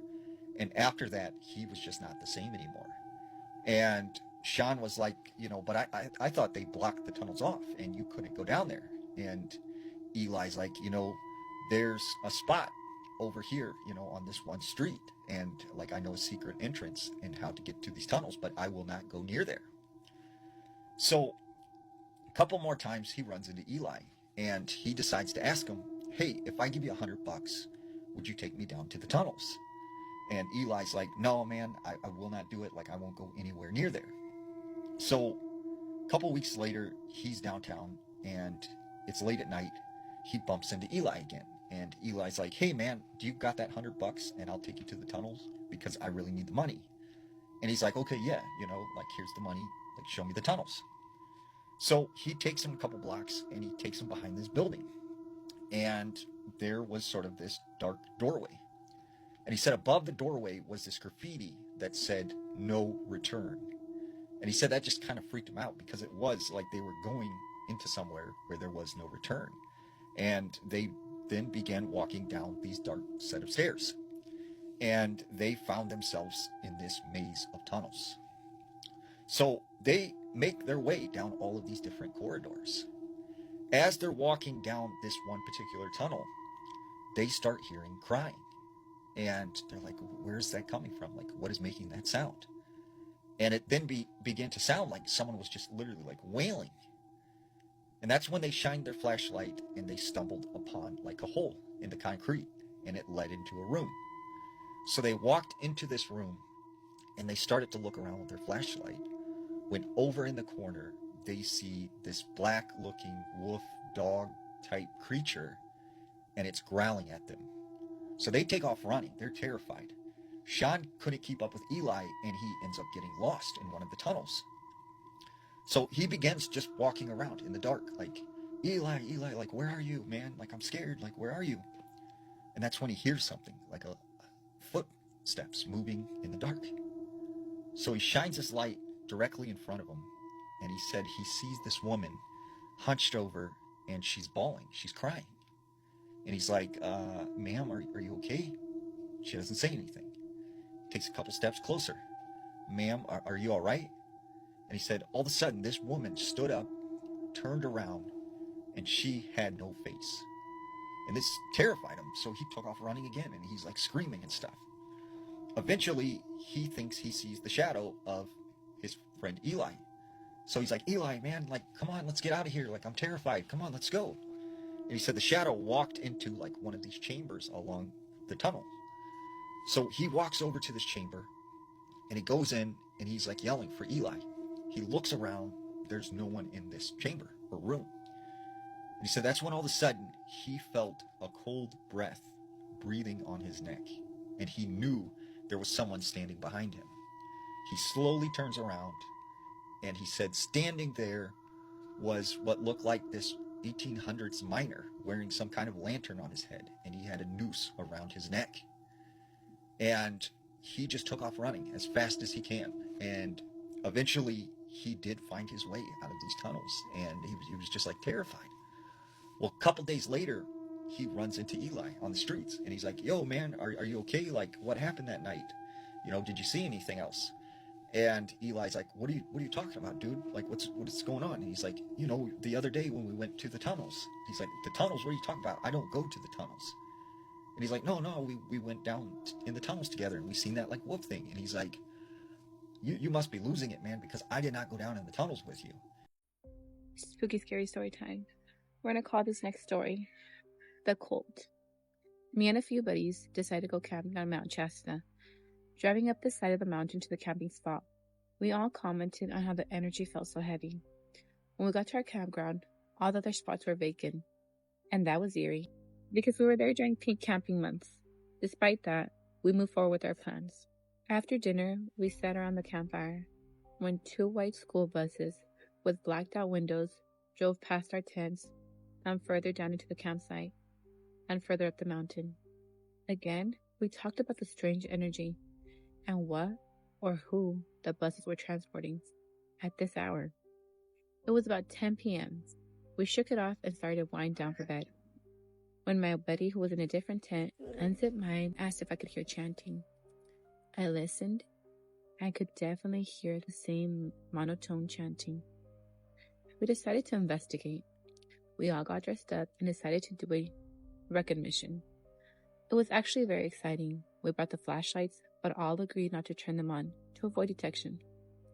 As we crept up the mountain to where we suspected the group was, we spotted 2 buses side by side. The chanting was definitely louder, but seemed to originate from behind the buses. We were pretty creeped out at this point, but proceeded. 2 of us went to the back end of the bus, and the other 3 went to the front, so we could keep our profile low and figure out what was happening. As I peeked around the back of the bus, I saw 30 people in full robes circled around a woman in a chair, and a man in a full robe standing next to her. The man in the middle would chant something in another language. It sounded Latin. And then the circle of people would repeat the same incantation. I would have ran, actually. We spied on this group of people for about 3 minutes when it dawned on us this could potentially be a dangerous situation. I signaled to others in the group to leave, and we speed hiked back to our tents. We discussed after and came to the conclusion that it was most likely a cult. I can't speculate what they were doing with the woman. Maybe sacrifice? But it all felt very unnatural and unsavory. The next day, we decided to pack up early and we booked it down to the mountain, to Wheat, Oregon, and got a hotel. We still speculate about what we could have stumbled on, and we all get goosebumps when we talk about it. I've actually driven up to Mount Shasta when I was going to Oregon, and even before I read stories about it, I got like the eerie feeling driving up there. And so it was a long road trip, so I started playing on my podcast like spooky stories of Mount Shasta of Oregon, because that's where we're heading. And then I started like listening to all these stories about UFO sightings, how it's like a magical place, but there's also like weird things that happen there. And people have actually asked me for stories about UFOs. So let me do some digging for y'all. Let me find some stories, or if you have any you want to share with me, I would love to hear them. So Josh's dad locked himself inside a bunker at the start of the pandemic. They would check in about once a month. But 3 months ago, he lost contact with him. So it was a rainy day at the beginning of 2020, and Josh swears that his dad always thought that the world was going to end. If it wasn't the pandemic, it was anything else that posed a threat. Both Josh and his sister Evelyn tried to convince him not to go, even though Josh knew that it was no good. Their dad really wanted them to join him, but they decided not to, so he called them brainwashed and decided to go anyways. His dad had purchased land before he was even born, and he had purchased it specifically because there was an old dilapidated military facility that was on that chunk of land, and it was abandoned like back in the 60s. His sister Evelyn is older than him, so she experienced all of this. His obsession that pushed his mom away in his the world's gonna end kind of mentality. But what Josh does remember is that he used to spend his childhood down in that bunker while his dad was renovating it. So he would run all up and down the halls while his dad stockpiled. Now, he wasn't the best dad, or he wasn't even really a good one, but they were sad to see him go. He was like weirdly excited though, because even though it was like the end of civilization in his mind, he finally got to make use of all of his work. Now, they weren't sure how long their dad was going to be down there, but what they did do was set up a radio system so that way they could stay in touch with him. Even with the radio, they did not hear from him very often, maybe about once a month. But the last time he radioed in, he said that he had found a hidden door and that he was going to see where it went. That was 3 months ago. So now Josh and his sister Evelyn are in the car, driving up to go and check on him. They're trying their best not to assume the worst, but their dad was not in great health when he went down there, so they're kind of expecting not a great sight. The whole time in this car ride, it's kind of playing over and over again in their minds the last time they spoke to him and how he was talking about this hidden door that he had found. Josh remembers that there was just something off about the way that he was talking.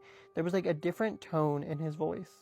It was dark when they arrived at the entrance, and they found their dad's truck exactly where he had left it, underneath an old tarp blowing in the wind. Thankfully, the dad was smart enough to give Josh a spare key to the bunker, and it was the only one that exists. So they're approaching the entrance of the bunker, and Josh is yelling out like, "Dad, it's me, Josh, open up, like we're here to check on you, we haven't heard from you," but they're not getting any response. Evelyn just says that they should call the authorities and have them handle it. But Josh is adamant, like, we cannot have the cops show up because their dad's gonna, like, fight them. Because, again, he thinks it's the end of the world. So they proceed to unlock the heavy door, and the second they open it, there's a waft of air that comes out, and it has the smell of death on it. So they cover their noses with their shirts, and they make their way down the spiral staircase. Once they got to the bottom, they tried the light switch. Nothing happened, but the echo of the click from the light switch went all the way down the corridor. Josh tells his sister to stay there just in case. So he turns on his flashlight and he starts walking down the corridor. But his sister says basically like, "I'm not letting you go alone. We're in this together." So they walk into the darkness, all the way down this long corridor into the main area of the bunker. But Evelyn keeps saying like, something doesn't feel right. As they get into the main living area, there is trash everywhere. Scattered cans and newspapers and paper, like everything. All over the ground. So as they're walking through, they're literally having to like shuffle their feet to kick through all of it. Then Evelyn spots something. She says, "Look," and points over at the dining room table. There was 3 places set at the table. And so they're wildly confused because who could he have possibly had down here? So they walk over to the table to examine it. As they're looking around, suddenly they hear a noise coming from further in the bunker. It sounded like something had fallen over. So immediately Josh yells out, "Dad, like, it's me, Josh. Are you there?" But again, there's no response. At this point, Evelyn whispers like, "I am so scared. Something isn't right." But Josh only half heard what she said because he was too focused on something on the other side of the room. He was pointing his light at it and he was saying, "This isn't supposed to be here." There was a giant metal door behind a layer of concrete that their dad had hacked away. So they go and they open the door, and it's only about the size of a broom closet. But what they do notice is that there's a huge hole in the ground. So they shine their light on it, and the light doesn't even reach the bottom. So they immediately assume that their dad had probably fallen. Josh holds his hand over the opening, and he says it's warm, that the air coming out of it is warm. But none of this was making sense in Josh's mind, because he's saying like, it would have been light when his dad found this hole. So he would have seen it. He wouldn't have fallen down. Evelyn is begging at this point that they get out of there because she is so scared. But Josh told her, like, just give me a minute to think, and he goes to walk down one of the hallways. He felt like he couldn't leave not knowing any more information. He needed to know for sure either his dad was alive or he was dead. But as he's walking down one of the hallways, he sees a pair of feet laying on the ground. So he yells out to his sister, "I think I found him." So he runs up to the body, but it wasn't his dad. His mind couldn't comprehend exactly what he was seeing, But his sister runs up behind him and looks. She screams because it's Josh's body. So Josh immediately turns to his sister and says, "We need to get out of here right now." As they stumbled their way through the living area, suddenly they hear it. They hear somebody yell the name Josh, and they realize it's their dad. So Josh immediately yells back like, "Dad, is that you?" Then he says, "What the fuck is going on here?" The voice yells back and says, "Don't worry, I got him. I killed him." So Josh yells back, "You need to come out here. We're leaving. It's not safe here." But the dad yells back, "I need your help. I'm stuck underneath a shelf and I need you to come and save me." So Josh turns to his sister and basically says, "Go up to the surface, wait for us there. I'm gonna go get him and I'll meet you up there." Evelyn begs Josh not to go. She says, "Think, Josh, you really think that he's been stuck under a shelf for this long?" But all of this seemed too far-fetched in Josh's mind. So he just told her, "Just go, I'll be right there." Then he yells out, "I'm coming, Dad," and he runs down the hallway. He steps over his own body and runs into the darkness. But as he passes by one of the small rooms, he realizes it's the bathroom, and a stench is coming out of it. So he turns and he looks, and there's his dad sitting on the toilet with a shotgun. And I don't even really need to tell you, he was all over the back of the wall. One thing Josh did notice, though, is his dad's journal was sitting in his lap. So Josh grabs the journal, hoping maybe it'll spread some light on what the hell is going on here. But then he hears his sister scream, so he runs back down the hallway, jumps over his doppelganger body, and makes it back to the entrance. And his sister is there sobbing, saying, I told you we need to leave. Look." And there's his sister's body laying on the floor, naked, looking like her neck had been snapped. So they run back up the spiral staircase and jump in the car. They drove away from that bunker as fast as they possibly could, leaving whatever the hell was down there yelling for help miles away. His sister insisted on staying at his place for a couple of days, and he did not mind that because he did not want to be alone after that. It took him about a day to read what was in his dad's journal, but this is what it said. "Found a hidden door. Deep pit. Possible remains of some old black project. Evelyn and Josh woke me up. A surprise visit. I didn't hear them enter. Strange. Had dinner with them. Something seems off. It isn't them. They tried to make me illegible. God, help me. This isn't them. Hiding in the bathroom now. This will probably be my last century. God forgive me." Chills went down Josh's spine as he read the last entry. "Never got the other one. She's still out there somewhere. I only got one bullet left. I won't allow her to do that abhorrent thing to me. Forgive me. Evelyn has been cooking for hours, and she just called out, 'Josh, come here. I want to show you something.' But the tone seemed off." Okay, multiple times did that story give me chills. That's so scary. Anyways, thank you guys for listening to today's story on Explore Paranormal. As always, I'm Jason. Let me know in the comments what you guys think about this story, because I really enjoyed it. Throw a heart on the video so that way I can send it out to some more people, and give me a follow if you like stories like this, because I tell them all the time. And I will see you guys on the next one. Bye. Some voices sound exactly the same as the people you know, until they don't. 4 years ago, I used to live in a small house with my grandma, and woods surrounded us. I think our closest neighbor was probably like a half-mile away. It was always very, very quiet at night. One night, I did sleep over at my friend's house, and I got a call from my grandma, and she asked me if I was outside. And I said, "No, like, why are you asking?" And she said, "Never mind," and she hung up the phone. The next morning, I asked her what had happened, and she told me that a fox wandered into the yard, and she said that it just sat there staring at the house, and the problem wasn't the animal itself, but I guess it was the way it was moving. She told me that every few seconds it would like jerk its head like the same way, almost like someone was replaying the same movement over and over again. She watched it for almost like 3 minutes, and then she saw it back itself up into the woods. Fast forward 3 days later, I'm home alone because my grandma is out visiting other family.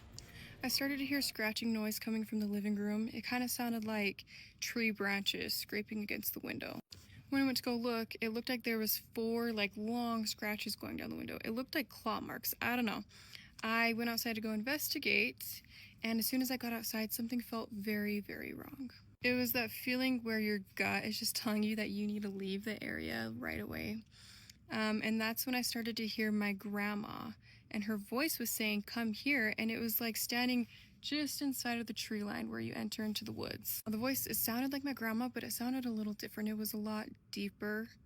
It was a little bit strained. I knew that my grandma was supposed to be 4 hours away. This could not have been my grandma. So I started to run back to my house.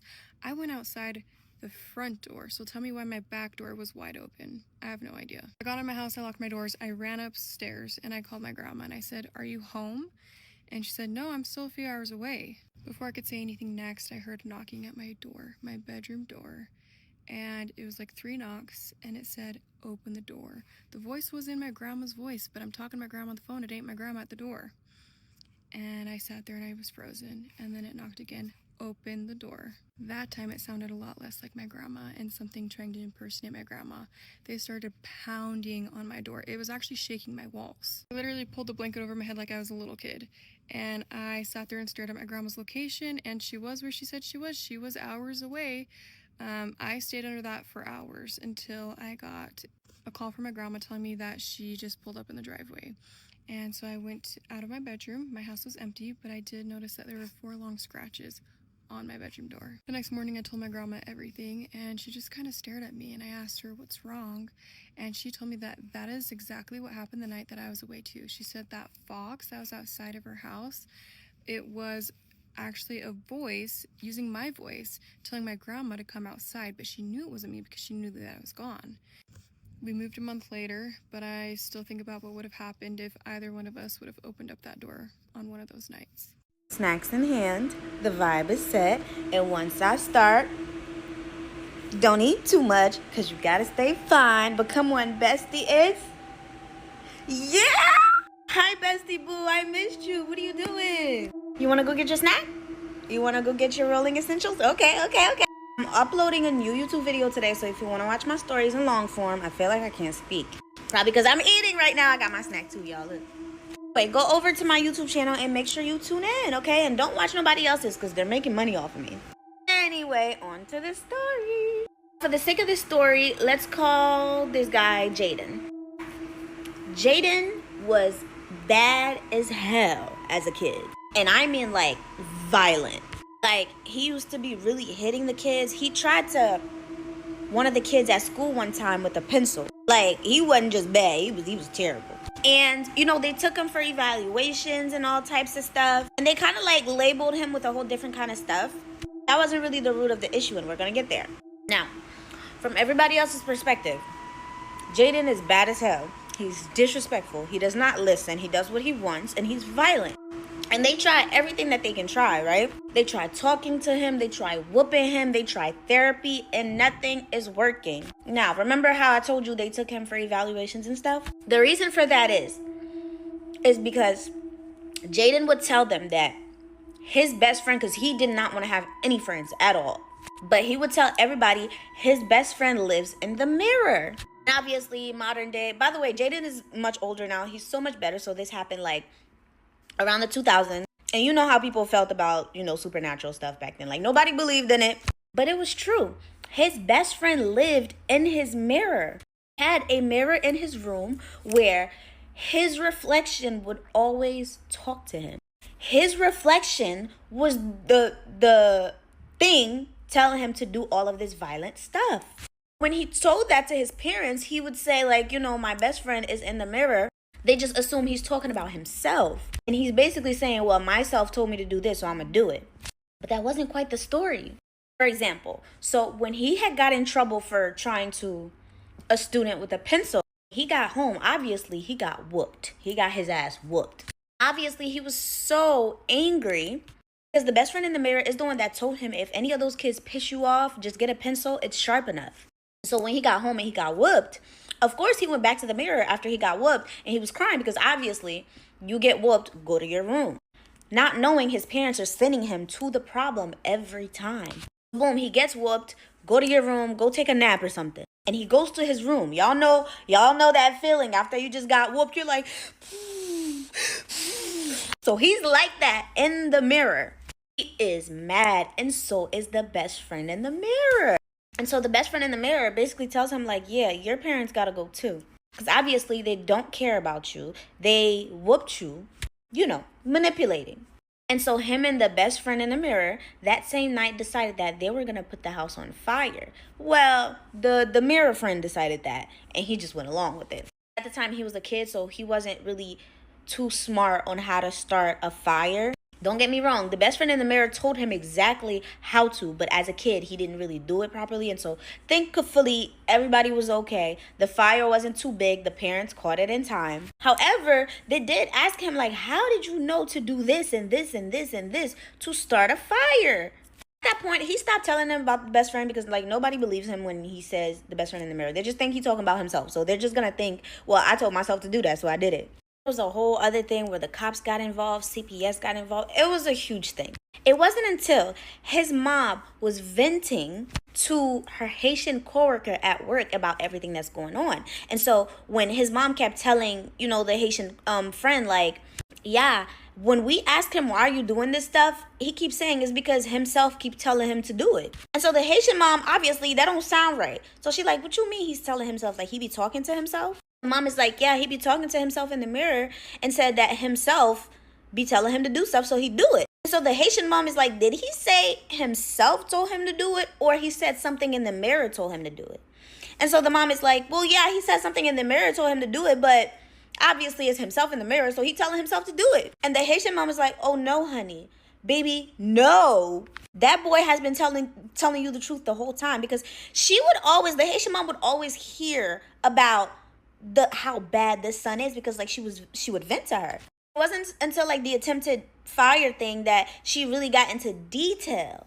So the Haitian friend was like, yo, you don't know what's going on with your son. There's a thing talking to your son and telling your son to do all of this, because think about it. Your son is too young to be knowing how to do certain stuff, but he know how to do it. This was back then, so you couldn't just go on the internet and find out how to do stuff. So the Haitian lady told her, hey, let's call the Haitian lady Marie, just to be, Marie told her, just to be sure, and that I'm right, put a camera in his room. Get a camera and put it in his room. And we're going to watch it together, because if it's what I'm thinking, you have a lot of work to do. And so she did that, because at this point, like, she don't know what else to do anymore. She don't know. So she puts a camera in his room and she catches Jaden. Yeah, that's what we call him. She catches Jaden talking to himself in the mirror, having a conversation with himself. Now, the footage didn't show like the mirror reflection talking back to Jaden, but it definitely showed the reflection lagging. And so if Jaden moved a certain way, the reflection wouldn't really move. And so instantly, of course, she was freaked out. She's like, holy shit, I don't even believe in this shit. And so she brings the tape over to Marie and they watch it together. And Marie's like, yeah, I had a feeling. Marie tells her, first of all, you need to get rid of that mirror, number one. Number two, you need to cleanse your house immediately. Your house, the surrounding area of your house, the land of your house, you need to cleanse everything. And so Jaden's mom is like, what are you talking about? I don't know how to do that stuff. I don't even know what you're talking about. And Marie's like, don't worry, I'm going to help you do it. But you need to trust me. You can bring Jaden over to my house. I will need to keep him for a week.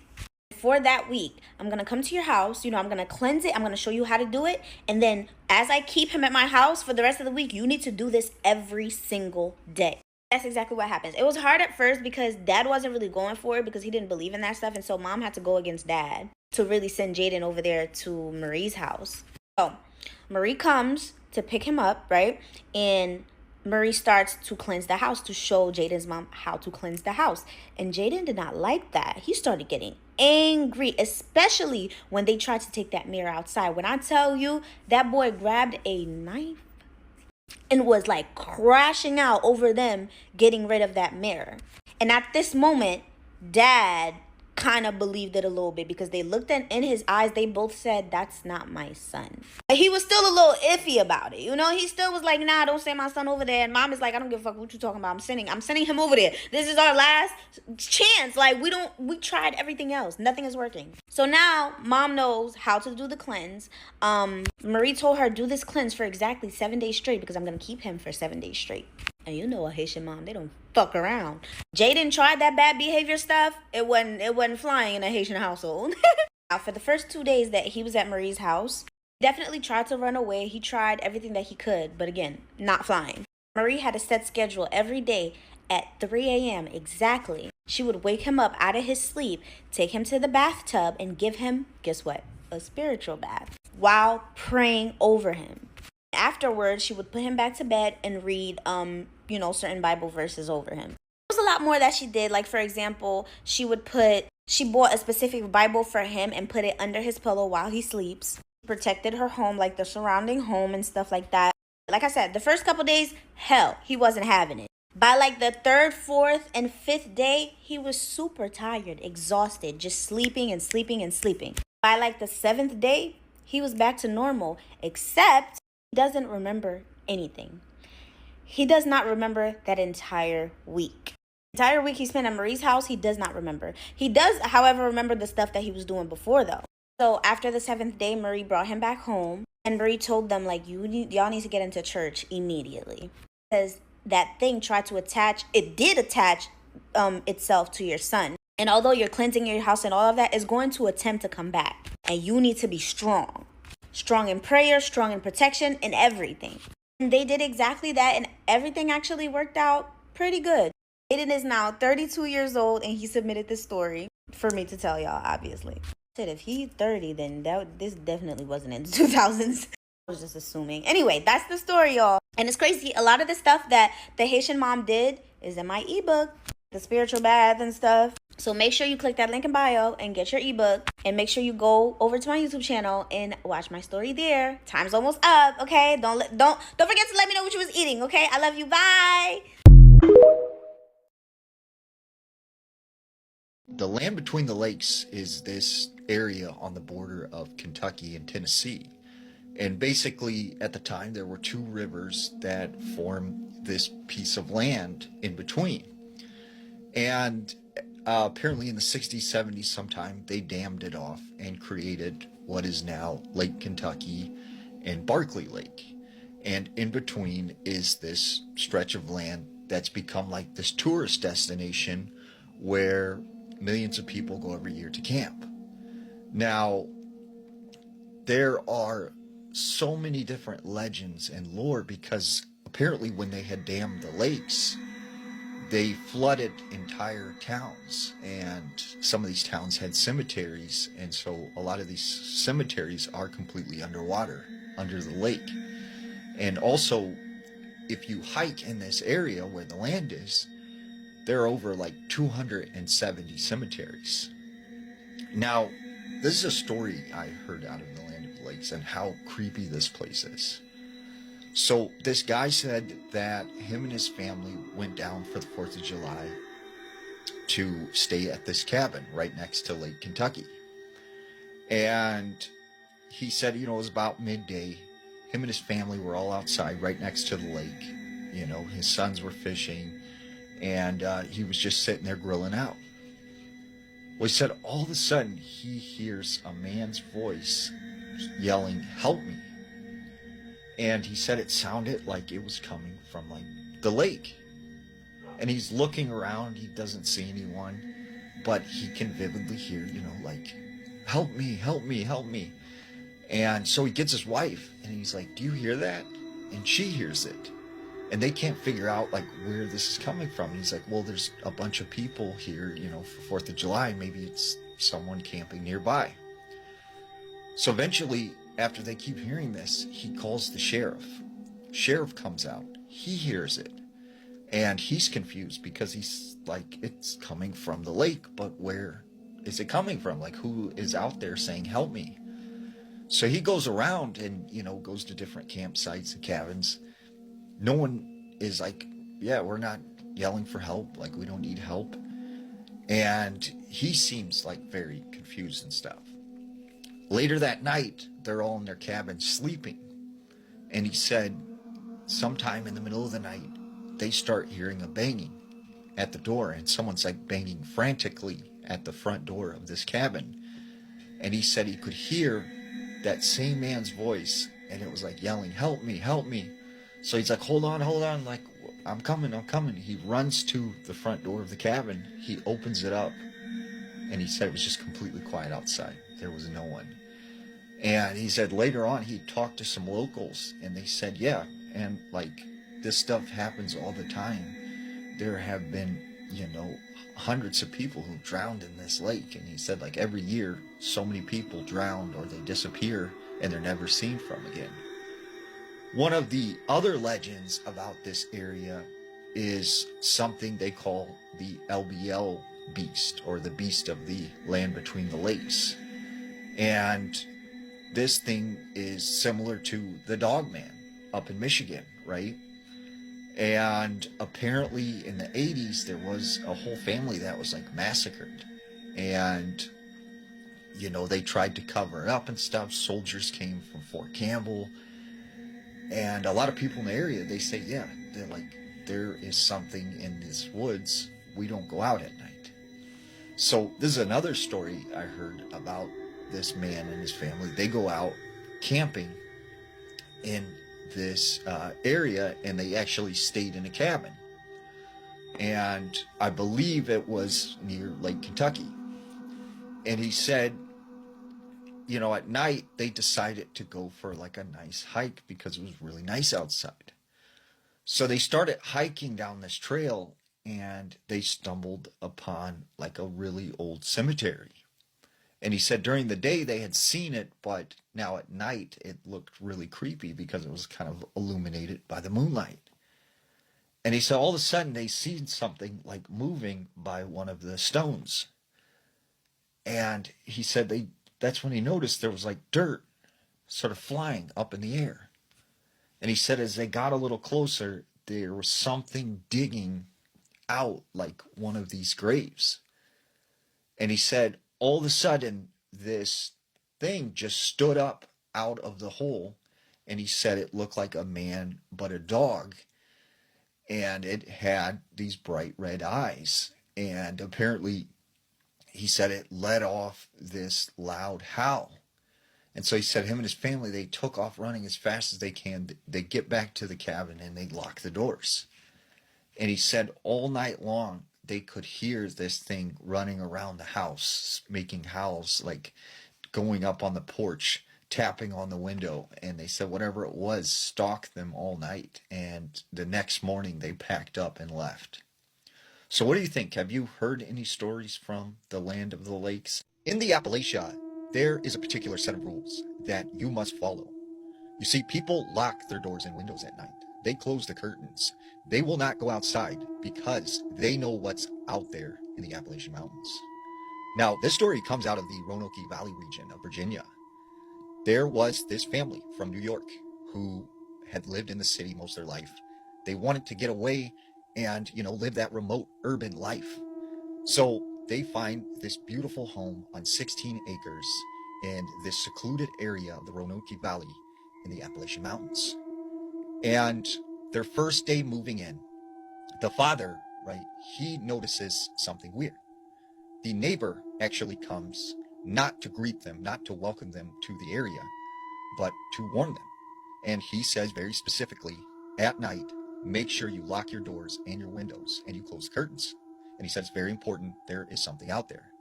And he goes, you mean the people in this area are like really like that you have to lock your doors? And he goes, I'm not talking about people. It's something else. But that's all I'm going to say. Now just remember, lock your doors and your windows at night. You'll be all right. So the neighbor leaves. Well, the father kind of just shakes it off and is like, okay, whatever. So they live there for several months, you know, and they really enjoy their new life. Well, this one particular night, the family is sitting in the living room and they have a fire going. That's when the father notices that the son is standing next to the window and he's staring at something very intently. And so he asks the son, you know, what are you staring at? What's out there? And he goes, Father, there's a boy out there. Like, there's this young boy. Can I go and play with him? And the father's like, what are you talking about? Like, there's no boy around here. We live in the woods. Like, there's no one around here. And he's like, no, Father, there's a boy out there. There's a boy out there. And the father's like, you know what? Just, it's time for bed. Go to bed. And he doesn't really think anything of it. Over the next couple of weeks, right, this son keeps looking out the window at something and telling his father, there's this boy outside. And he keeps drawing pictures of this boy. And he keeps saying, you know, I really want to play with that boy. The father at the time just thinks, you know, this is something to do with him moving and his active imagination. Until One night, the whole family is asleep. When the father wakes to a sound coming from the living room, he gets his wife up and he's like, I think someone's in the house. I think someone's broken in. Like, go and get the children, make sure they're safe. So he gets up, he goes down the hallway very slowly, and when he gets to the living room and he flips on the light, there's his son on the floor playing with his toys. And the front door is wide open. So he asks his son, like, what are you doing up? Why are you out of bed? And he goes, Father, you know, I'm playing with the boy. And he goes, what boy? What are you talking about? He said, the boy, he came inside and he was playing with me. And his father's like, there is no boy here. Like, there's no one around here that is your age. So he tells his son to go to bed. He goes to the front door and he, you know, peers out. There's no one out there. He closes the door. Well, up until this point, he had been keeping this door unlocked because he felt like, you know, we live in the woods, nothing's going to happen. But that night, he starts locking the door. Well, the next couple of weeks, right, is when they started to hear this banging sound at the front door, like someone was there. And when the father would go and answer the door, there would be no one there. And eventually, the father gets so frustrated and angry with whoever's knocking at the door that one night he hears the knocking. He goes to the front door, he opens it, and, you know, he goes out on the porch and he starts screaming, you know, what are you doing at my house? Like, leave us alone, leave my family alone, like, quit. And all of a sudden, he hears his name being called. And it sounds like a child's voice. And it's telling him to come out into the woods. So this father, like, kind of makes his way back inside, closes the door, and locks it. And at this point, he's like, you know, something is definitely going on. So the next day, he goes into town, and he goes to the local hardware store. And he talks with some of the locals. And he starts telling them, you know, I think something's after my family. I think something is trying to, like, scare us. And the locals say, look, we're not trying to be rude, but you need to take your family and get out of here and move back to town if you know what's best for you. And the father takes this as, oh, they're trying to scare me out of town because I'm from the city. So he goes back home and is like, you know, they're not going to scare us. At this point, though, the family is so terrified that they are all sleeping in the same bedroom. And after a couple nights of them sleeping in the bedroom together, the father wakes up and he sees his son standing next to the window. And he's staring at something. And he's like, what are you looking at? Like, what is out there? What is out there? And he goes, they're here. They're here, Father. They're here. They're here. And he's like, who's here? And he's like, go back in the bed right now. He goes up to the window, and when he peers out, he sees all of these children standing around the house. And they have these bright, glowing white eyes.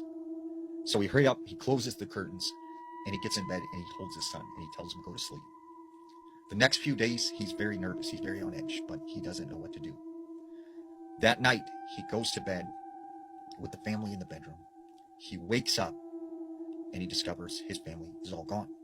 He searches the entire home. They are nowhere. The only thing he finds is that the front door is open. So he figures they've taken his family out into the woods. So he runs as fast as he can out into the woods, and he starts screaming, where's my family? Give me back my family. And all of a sudden, he hears some movement coming through the woods. And out of the shadows steps this young boy. And as this boy takes a couple steps closer, he realizes it's his son. And he has these glowing white eyes. And he looks at his father and he says, not yet. And the father takes off running as fast as he can back to the house. He gets in his car, he drives into town and goes to the local pub. And he starts screaming to them, like, they've got my family, they've taken my family, like, you have to help me. And then he runs out of the bar and he leaves. And that was the last time that they ever seen this man or his family ever again. Paranormal activity can take some bizarre formations in terms of how it presents itself to a person. One experience I want to tell you about that I had years and years ago now is a little bit different, and by different I mean somewhat more eerie and uncomfortable because it left a lot of unanswered questions. So how this went was, my sister, my oldest sister, lived in an old terraced property in Welly in Wigan. I know it's a strange name, but that's what it was called. And I think they were just created after World War II. So they're quite old properties, you know, that classic sort of English terrace, all very tight knit together. And it was one of her first houses. And I used to stay with her a lot at the time. And be there for her because she had 3 children on her own. And anyway, one particular night I remember staying over, and by this point there was a few like strange experiences that people had said about. Mainly my mum had experienced a few strange things, but nothing of great significance. And this one particular night anyway, I was sleeping on her couch downstairs, and I always remember, just as I'm drifting off, I heard this like old-fashioned music being played, and I remember like waking up and it was really dark, but I could just see the street light shining into the lounge from outside, and I'm there listening away to it, and I thought, where on earth is that coming from? You could not tell where it was coming from, and this must be about midnight on a weekday, by the way. So anyway, I'm looking round, and that was the oddest thing. It sounded like almost the music from maybe like an old jewellery box, like that kind of ding da ding, you know, that kind of strange old tune. But the weirdest thing, you could not decipher where it was coming from. I could just hear it almost like everywhere. So I thought, well, my sister must be playing music on her phone, you know, maybe watching a video or something, because you put it down to that, even though it was far too loud for that from her bedroom upstairs. And then anyway, as I'm sitting up about to shout her, you know, are you playing music? She had a lava lamp by her TV. The children liked it. And of course, it's the base with the bulb in it, the glass lava lamp that's, you know, sits on separately, and then a top sits on. That's how lava lamps work. And anyway, in the dark, this suddenly crashed to the floor and obviously fell into its 3 pieces that I just mentioned then. That then, of course, scared the absolute wits out of me. I jumped off the couch, you know, went to the bottom of the stairs and just shouted up to my sister, are you playing music? No lie, when I shouted that, she didn't hear me at first, but the music faded out. It didn't just stop. It like got quieter and quieter. So I shouted her again, and then she would like, you know, come to the door like all half asleep, and I was like, are you playing music upstairs? I can hear strange music. And the lava lamp just fell off the side by itself. And she was obviously like, you know, of course I wasn't. I was going off to sleep, and you know, so lo and behold, I flicked the light on, pieced together all the lava lamp, put that back on the side, and couldn't sleep for ages after that, because it was extremely eerie is the best way I can describe it. It wasn't scary. It wasn't like one of those, ooh, interesting ghost sort of things that happened to you. It was uncomfortable and eerie. That's the best way I can describe it to you folks. And then following that, I stayed there loads. I never experienced anything else from there. However, when my mum was babysitting the children there, she did say a few times they'd reported seeing a dark silhouetted figure at the top of the stairs, and I think one time either my mum or my sister had seen the ghostly silhouette of a black dog in the house as well. So something, I think, was probably going on in there. It wasn't strong enough maybe to class it as a haunted house in which things happen continuously, but certainly that night something stirred it up, and maybe there was somewhat a little time slip between 2 different places and music had come through, or I don't know what it was, but it's true, and I just thought I'd share that with you this morning because it's a little bit different. I went to an abandoned house, but I wasn't alone. Welcome to the Creepy Cozy Cottage, where creepy and cozy meet. So grab a blanket and get cozy, because it's creepy cozy time at the Creepy Cozy Cottage. Give me a follow so you never miss a story. When I was just a boy in high school, my friends and I decided to check out a big old abandoned house. It was rumored to be haunted. We didn't think it was and were bored, so we grabbed flashlights and off to the house we went. On the way up to the house, one of my friends gasped and pointed at the house. He said, "There's someone in there." We messed with him and didn't believe him. We asked if it was a guy or a girl, and he just said he saw a figure. We were all like, "Yeah, sure, buddy," and went inside. It was unusually cold inside the house, which made no sense because it was warm out, and the house was broken down enough that there was just holes where windows once were. It smelled really bad, like rotting meat. We looked around the first floor, which was cool, but nothing noteworthy, so we dangerously and stupidly went up to the first floor and went to look in the first bedroom. This had clearly once been a little girl's room with an old dollhouse and some dolls on the little bed. I was thinking how sad it was that the dollhouse and dolls were once cherished by this little girl, but were now just wearing away in an abandoned house, when my friend Tom yelped and started waving his hands around as a loud rustling swept from the ceiling down to us. Something swatted my face as another one of our friends yelled out, "Bats, they're everywhere." We ran out into the hall as the bats scattered throughout the house. Then we all heard a laugh from somewhere on the first floor, followed by a ragged, desperate scream. Then we heard a voice that was mimicking our friends yell, "Bats, they're everywhere." And then whoever or whatever it was laughed a horrible, sinister laugh. It sounded like our friend's voice. We all looked at each other and agreed to run out of the house. We sprinted out of the house and back into the woods in the direction we came. As we were running, I looked back out of instinct and saw the figure my friend spotted earlier. He was right, it was a figure, and I couldn't distinguish if it was a male or a female, but it was in the little girl's room we had just been in. It was watching us leave, and its shoulders went up and down like it was laughing. Let me know what you thought, and if you have any scary stories of your own you'd like me to read, just send me a DM. Do you know what a C-section is? It's not like the movies. Not a neat little incision, a gentle scoop of the baby out, in and out in like 5 minutes. No, it's brutal. Nurses and doctors screaming at each other, and blood and mess and violent jerks. I've observed quite a few, hidden behind a veil next to my sister's head. But I could see everything, veil or not, and you cannot mentally return from that. Now, we were in the middle of nowhere when the contractions started, and she'd had her fair share of false contractions, but these were different. These were real. She wants out! My sister had screamed with sweat literally dripping down her tortured face. Are you sure? Kind of mumbled ignorantly. Are you sure we need a hospital? She screamed yes, and I should have known better to question her because, you know, my sister knows what her baby wants. A mother always knows best. So I pulled up to the hospital minutes later. It is so small, was the first thought that entered my mind. Small and remote. Fletcher County Hospital. I managed out my sister inside, her contractions more or less now constant, and her raw, anguished wails just burrowing into my ears. So whatever, we entered and I said, please help, she's in labor. A nurse came running to our aid, who was pale and gaunt, and another one joined, who was stocky and pallid. But the nurse said, stay here, she needs an emergency cesarean, so we'll come and get you when she's prepped and ready. I nodded weakly, hesitant to let my sister's hands go.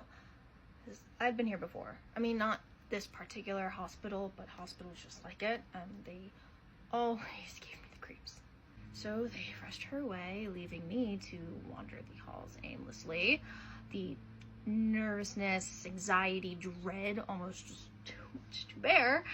I mean, come on, how long did it take? Like 10, 15 minutes? And then finally, a tall, anemic nurse said, ma'am, we're ready for you now. I was led through endless hallways, downstairs, upstairs, until we finally arrived at a room. And my sister's face was hidden behind the veil, only her body visible to me as I nervously stumbled in. She's here, pasty man behind a surgical mask noted. Let's get started. And I've been here before. You know, all I have to do is hold my sister's hand. Don't look, because you don't come back from looking. Then one of the nurses mumbled, doctor, oh my, what is that? And the sounds, you know, are always the same. Flesh tearing open, a pulsating roar, blood squirting everywhere, screams of absolute horror and unimaginable pain as my niece burst forth from the womb with insatiable hunger and gruesome thirst, with a will driven by malice. They never stood a chance. Is she satisfied? I whispered to my sister. Is she dormant? Yes, my sister smiled weakly. She's sleeping again. For now. And we hit the road soon after. We knew it was only a matter of time before we'd have to stop again, but we had to keep going. She's been 10 years inside. Here's hoping for 10 more.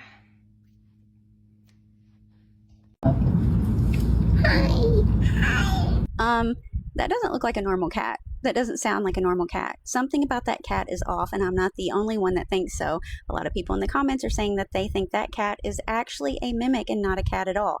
What's a mimic? Let me read it to you. A mimic is said to be an intelligent entity that copies the voice, appearance, or behavior of someone you know. People often report hearing a loved one call their name from another room, only to discover that person never spoke or wasn't even home. Others claim to see what looks like a family member or friend for a split second before the figure disappears or behaves in an unsettling way. I've told a lot of mimic stories in the past, a lot. I've had apparently what was a mimic at my house. I heard someone say like hello or hey or whatever a few times. I've even got it recorded. Never seen anyone in the house. Now, a lot of people claim to see mimics. I've not seen one, but I know a lot of people that have, and I know there will be a lot of people in this comment section that have dealt with something like this before. I want you to tell me in the comments times that you've experienced a mimic, and if you think this is just a normal cat or if it is in fact a mimic. I still can't explain what the four of us saw on a mountain road in rural Ireland, and it's been almost 3 years.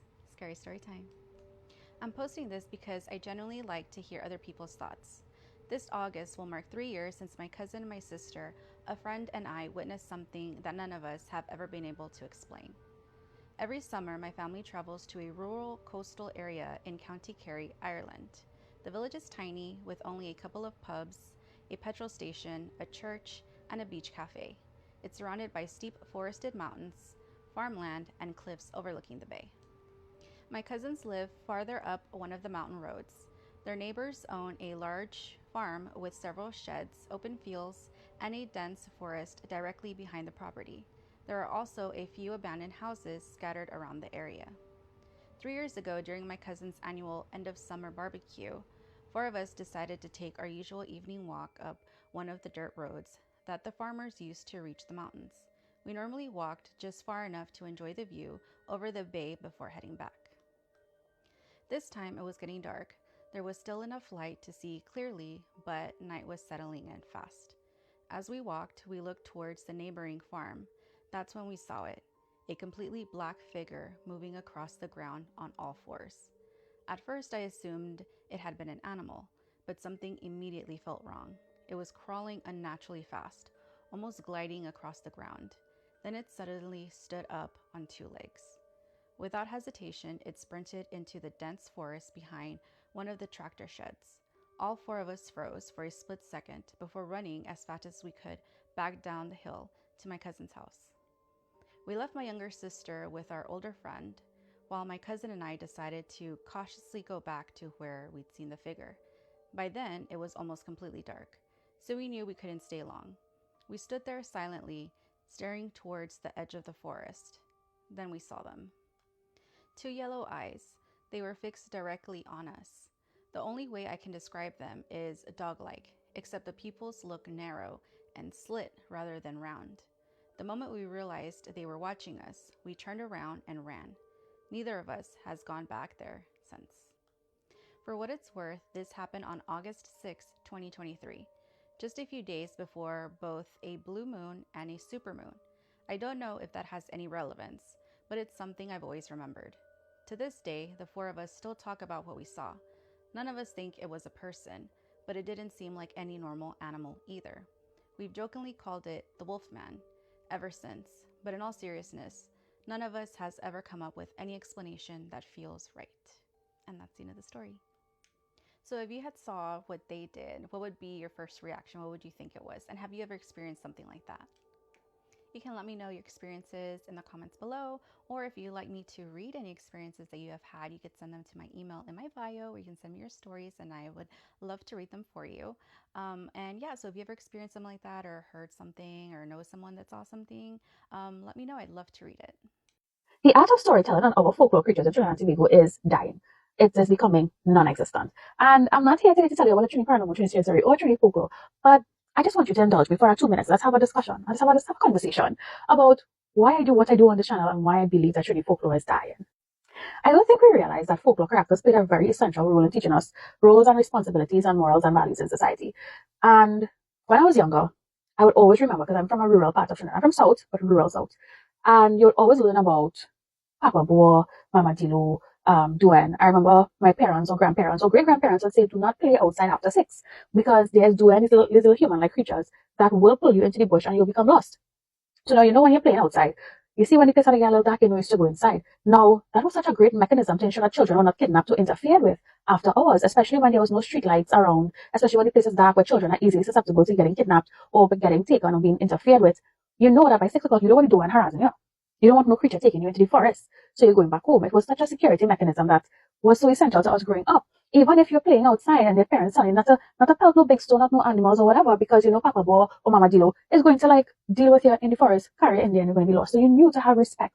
You knew that being disrespectful to animals and to plants would land you in trouble with the guardians of the forest. And that storytelling, we have parents and grandparents who tell you those stories and make you believe it. It's that whole technique is dying. And when COVID hit, my goal at that time, because we had nothing else to do and whole day to do it, was to see if I could revive Trini folklore storytelling. Something that was very fascinating to me since I was small. And even as I was growing up, you realize that some of these characters had influences of different cultures that came in. The French, the English, the African, the indigenous, the Indian, all of them. There were different influences that would influence the characters that we know today. And it was always fascinating growing up. Now, I'm doing my first virtual 5K, and I'm hosting this 5K, and it's called the Papa Bo Bolt. And I had a lot of people with the feedback of, well, interfere with the wrong thing, and all dabbling with the wrong thing. And I'm coming here to also say that it's called the Papa Bo Bolt because the centralized character of the finisher medal is Papa Bo. And you also get a booklet. The whole idea is to have a conversation piece. When someone sees your medal, when someone sees the booklet, it is a conversation about these characters. It's a conversation about Papa Bo. And I am trying to ensure that we keep our folklore alive because everybody now in media talks about skinwalkers and Wendigo, whatever you call it. And all these folklore characters of the Americas, vampires, werewolves, all of these things from Europe. And we don't talk about our own characters that are very cool and play a very important role in our society today. So me doing this virtual 5K, hosting this virtual 5K, my goal really and truly is to host more 5Ks with more folklore characters. So you do have that conversation piece. So when your children or your niece or your nephew or your grandchild ask you, like, what is that character on your medal or in that booklet? You have the opportunity to start the conversation with them about what these folklore characters are.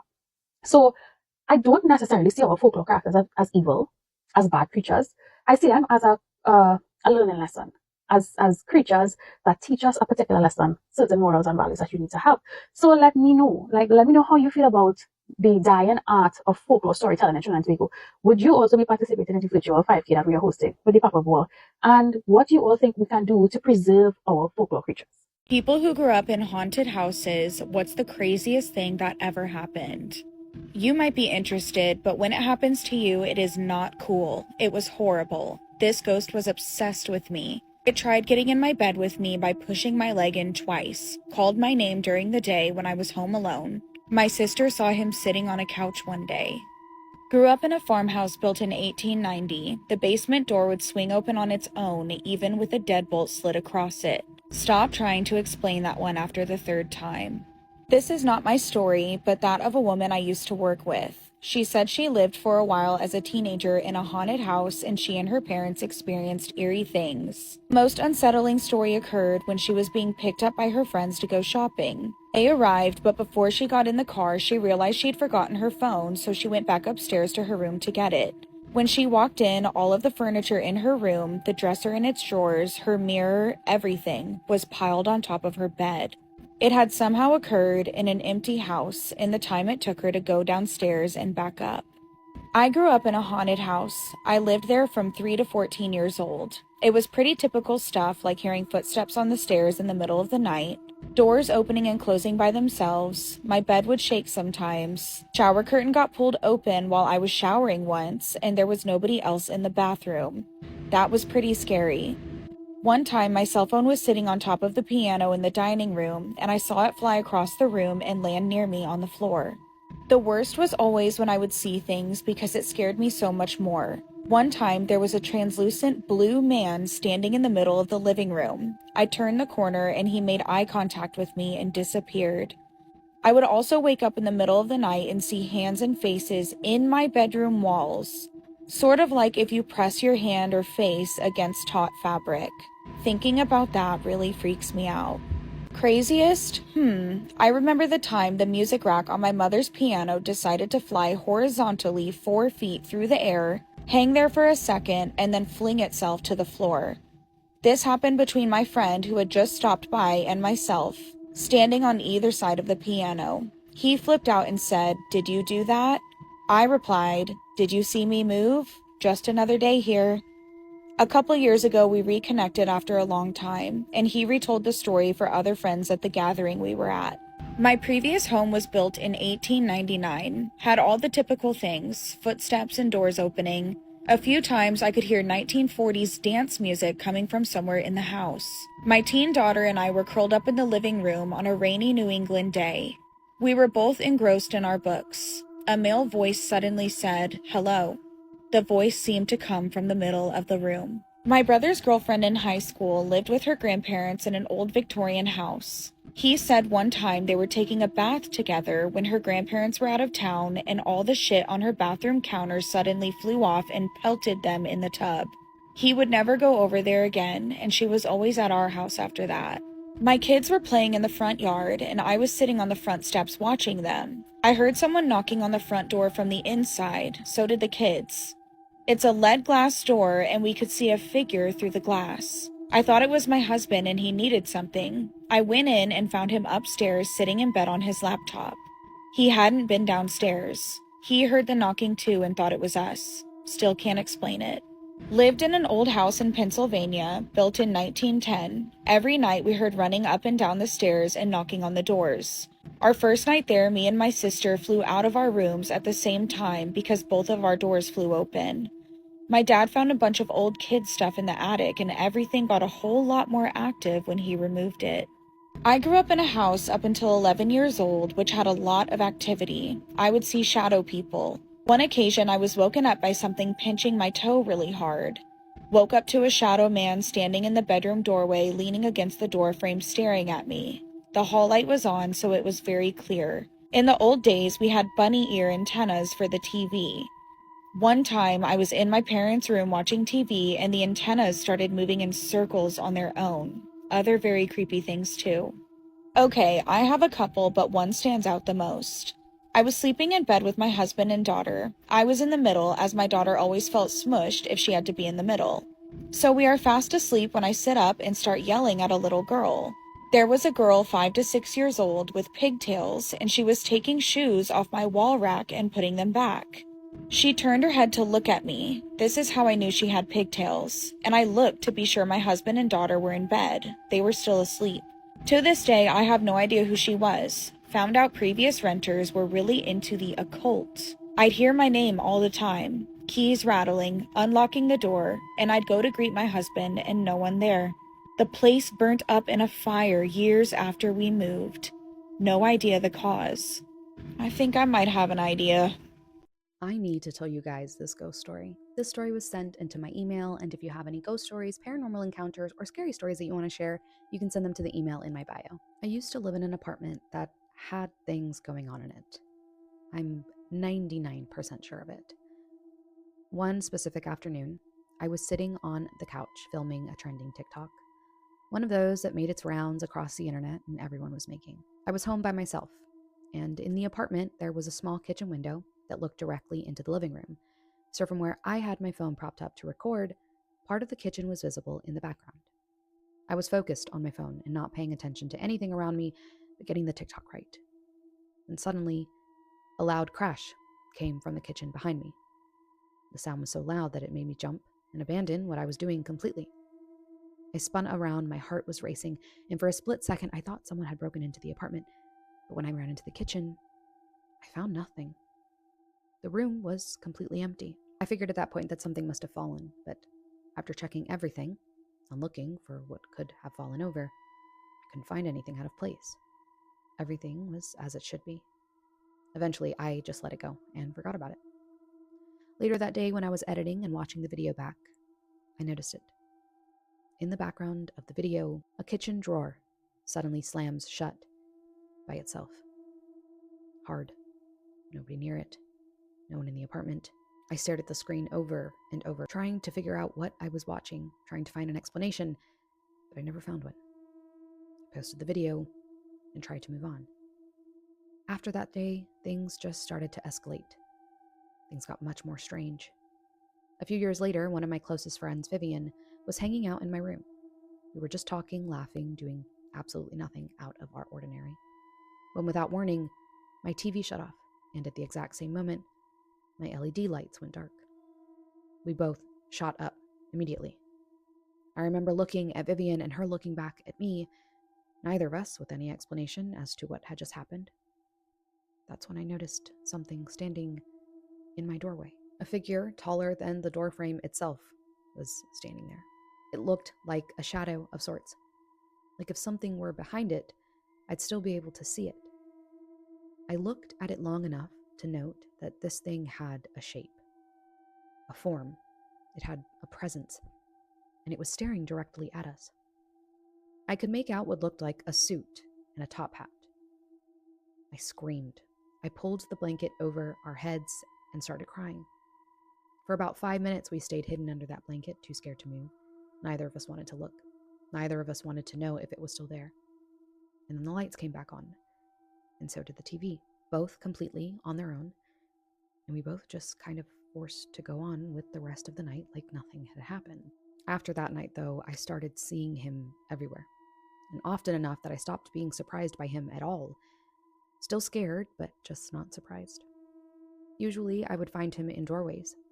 Sometimes he would be standing in corners, just always watching, never speaking, never moving, just this stark silhouette wearing what looked like an old-fashioned suit and top hat. Eventually, after seeing him so many times, I stopped feeling scared too, and I started thinking of him almost like a strange roommate. But deep down, I knew I shouldn't get too comfortable. Then a few months ago, I was lying in bed alone late at night.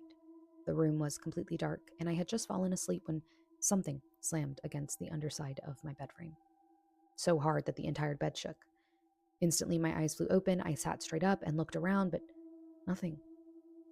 The next day, a friend came over, and it happened again. Only this time, we both heard it, and we both felt it. And it wasn't just once, either. As the night went on, the sounds and the impact on the bottom of the bed would just get louder and stronger. Every hour, it seemed worse than the last, and by 2:30 in the morning, neither of us felt comfortable anymore. The room was unusually hot, so I decided to open the window. I thought the fresh air might help calm our nerves and offer some relief to the heat trapped inside. I walked over, pushed the window open, sat back down on the bed, and the second that I did, we heard it. A sound coming from directly outside the window. It was strange, and not a sound either of us could identify, but something that felt targeted. Like whatever made the sound wanted us to hear it, wanted us to know it was right outside. The noise lasted only a moment, but it was enough. Enough to confirm to me that what I was experiencing wasn't shy.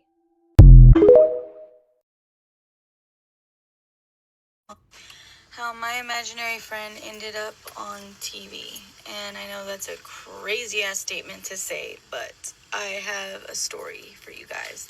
So story time is, when I was younger, I had 3 imaginary friends, 40, 50, and Lisa. Yeah, I know. I'm not crazy though, by the way. But I did have them way too long than I should have. I was already in kindergarten, like way past the time, like my mom should have had me evaluated type situation. Anyways, to continue on, Lisa lived under the porch of where we lived. 50 was also there, but 40 was my best friend. When we left and moved out of the house, Lisa ended up staying and we never heard from her again. 50, I was at my grandparents' house and my grandfather backed over her, and then I never spoke to her again. I never brought her up. I never talked about her. That was just the end of her life. Like, she died. My grandpa killed her. And then 40, I had her for a very long time. She would say mean things about my mom, and then I would tell my mom, like, 40 doesn't like you and things like that. Well, the day that we parted ways, my dad was driving, my mom was in the passenger seat, and we were going down the highway of some sort or on the road, and I told my dad, pull over, like we were arguing in the back seat. And my dad's like, I'm not pulling over you for your imaginary friend. And at this point, I'm like, pull over, and then my mom's like, just pull over to my dad. So he pulls over, and then I kick her out, like I open the door and kick her out. And that was the last time that we ever heard of her. Like, I never talked to her again after that. That was it.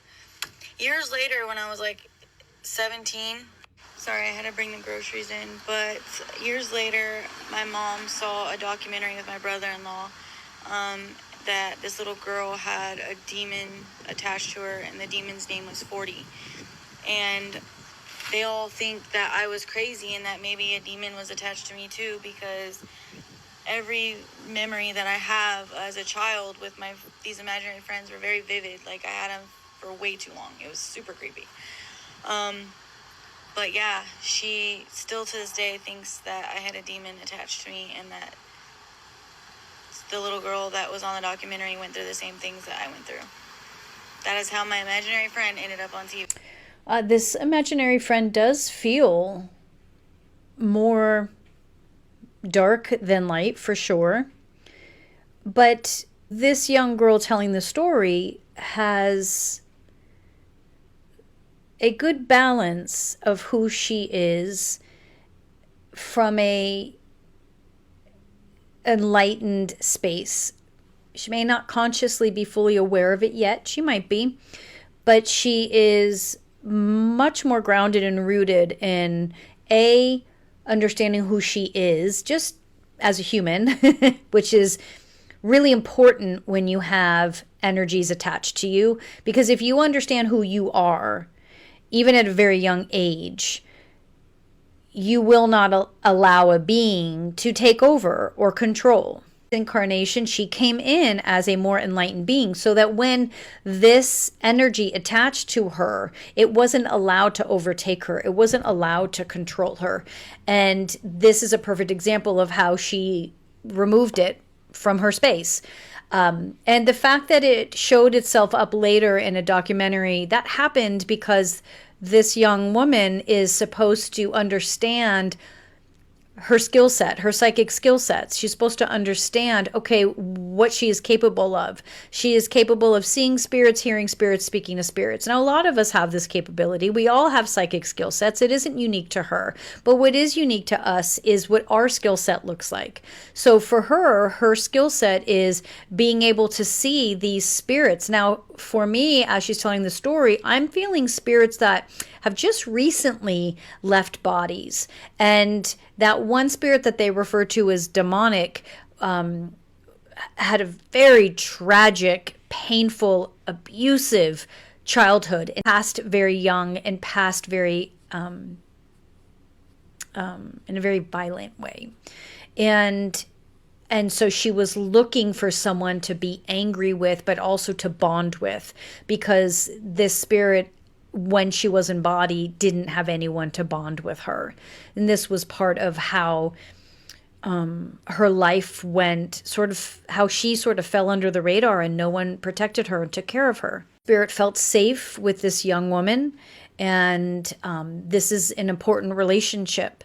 And some people might say, oh, this is horrible, this is, scary and all these things. But this relationship that they had is just as important as a relationship that you have with two people both in body, because it helps with their evolution. So you might ask, how did her kicking out of the car help with her evolution? When she kicked her out of the car, what she's energetically saying is, you can either evolve and you can stay with me, or you need to leave. And so this spirit was given a choice. And I feel like that spirit went on and latched itself to somebody else. And as we learned, that's what it did. But we all learn in our own time, and we can't force a spirit to grow and change and evolve any more than you can force yourself or force a friend to grow and change and evolve at a certain pace. But this was definitely a darker being that this young woman was able to overcome, manage, and take care of. And if you notice, if you watch a lot of my other stitches, listen, dealing with the spirit in many ways is really no different than dealing with someone in body who is not being respectful, kind, nice, supportive, whatever word you want to choose and use. You will basically address them the same way.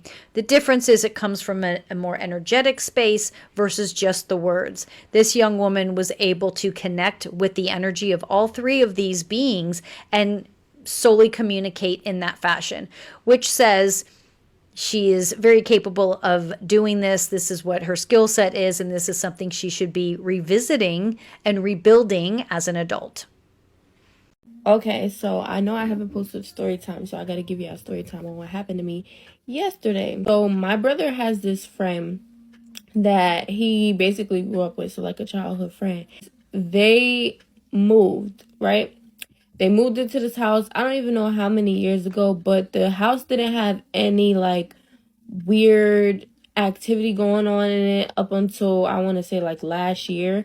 And I wouldn't say it was haunted or anything like that, but it did have like some really crazy going on, to the point where my brother's friend could not be in that house anymore. Like, he had to be taken to a hospital because they thought he was going crazy, until like his mom and stuff started seeing shit for themselves. I don't know what happened, but out of nowhere, that stuff, you know, just stopped happening.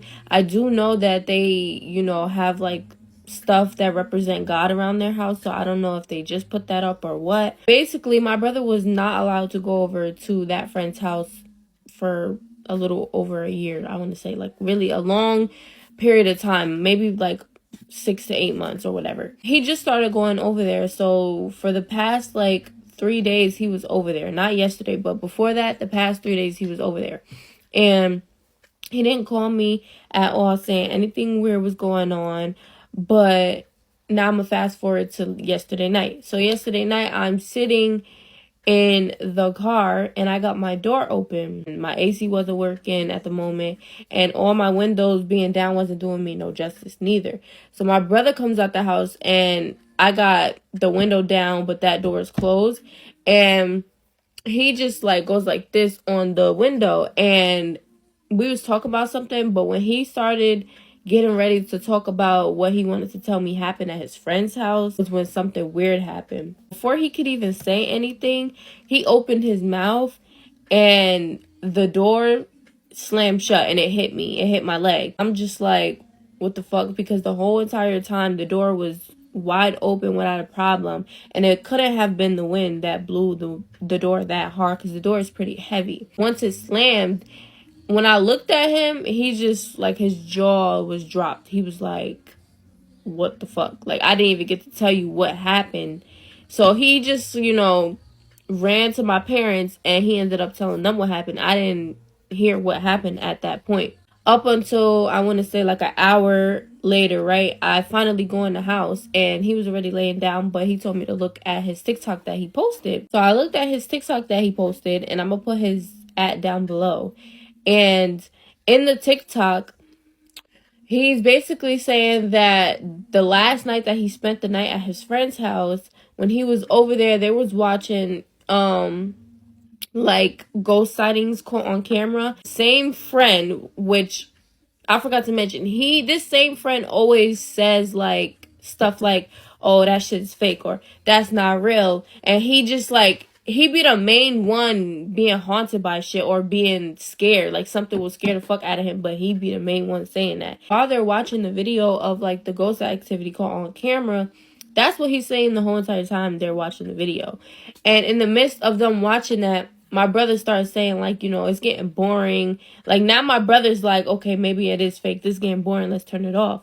So they put something else on, but they use a controller for that. And my brother's friend put the controller back on the table. Why?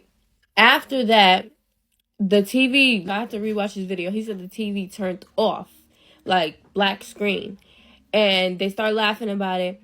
And then they was like, okay, that was creepy, but we about to put on some Dhar Mann to make them feel better, right? My brother said he thought that his friend was pulling a prank on him, because you know how you could do the Roku remote on the phone or like your iPad or whatever. So they was in the friend's room, right? The bedroom.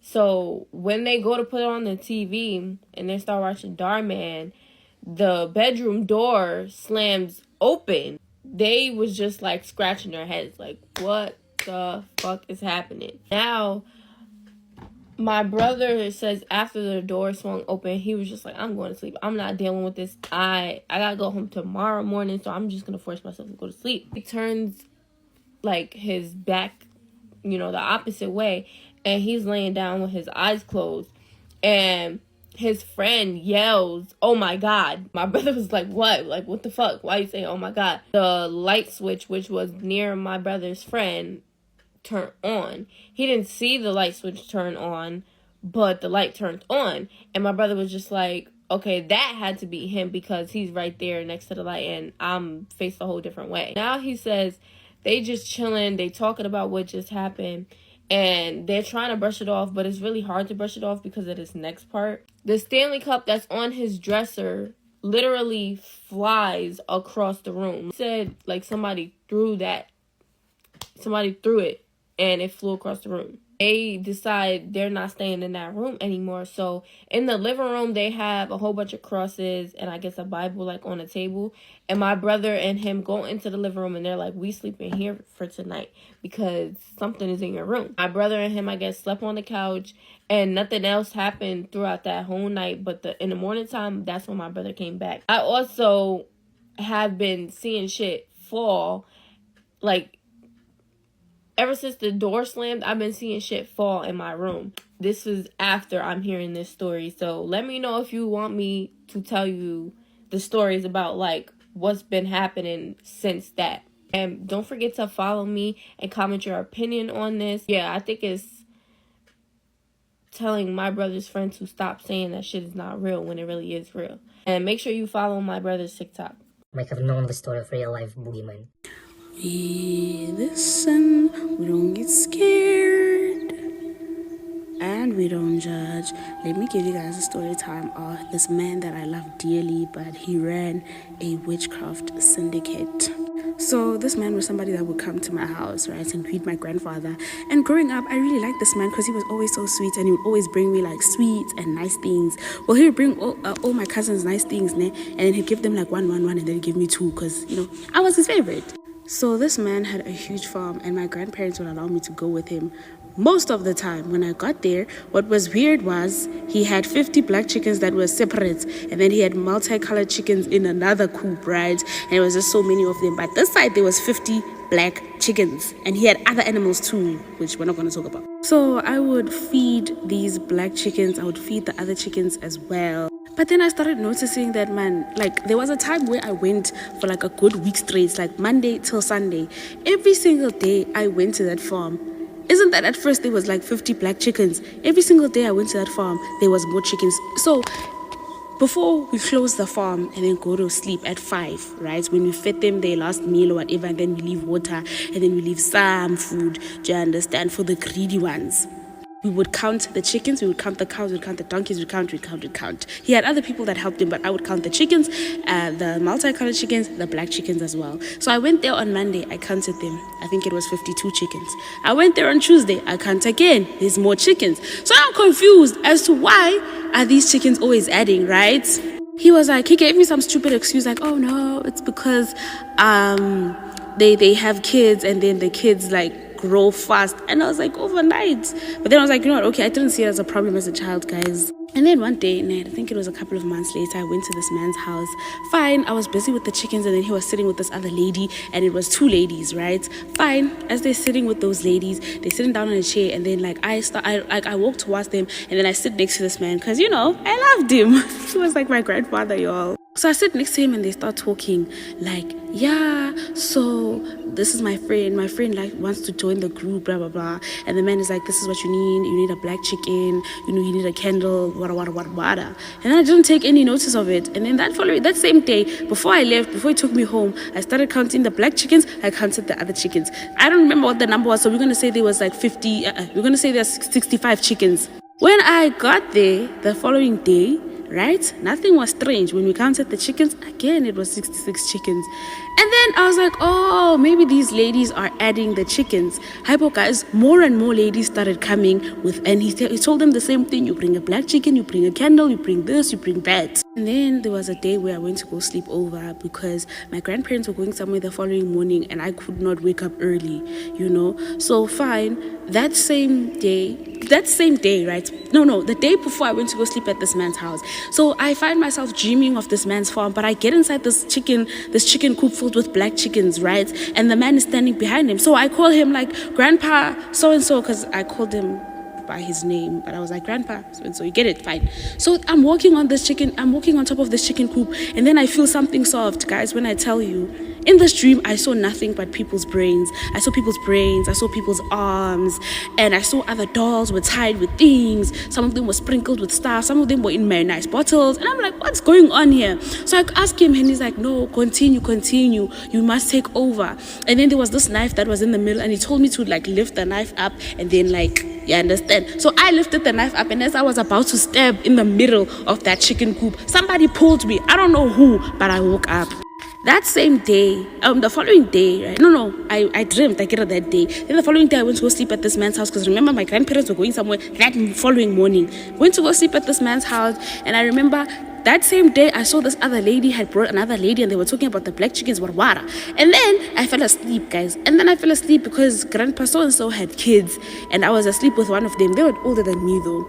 So I slept with one of them. Hi, well, guys, at night, this one that I was sleeping with woke up, disappear on me. So I ask her, where are you going? She doesn't say anything. She looks back, she looks away, she closes the door. I'm like, hi, okay, maybe they're going to poop or something. Fine, they leave. Now I hear people whispering outside, and I open the window. I see a bunch of people holding chickens. So I'm like, whoa, why are they and they're all holding the black chickens. I open the other window, and I see that all the black chickens in that coop are gone, and these people are wearing like black coats, like this, right? Like this, and then everybody's holding a chicken, right? That same lady that I saw during the day is there as well. So I'm like, hey, what's going on? Hi, fine. These people are doing whatever they're doing, and then like they're kneeling down, and Grandpa so-and-so is standing in front of them, and he's saying whatever he's saying.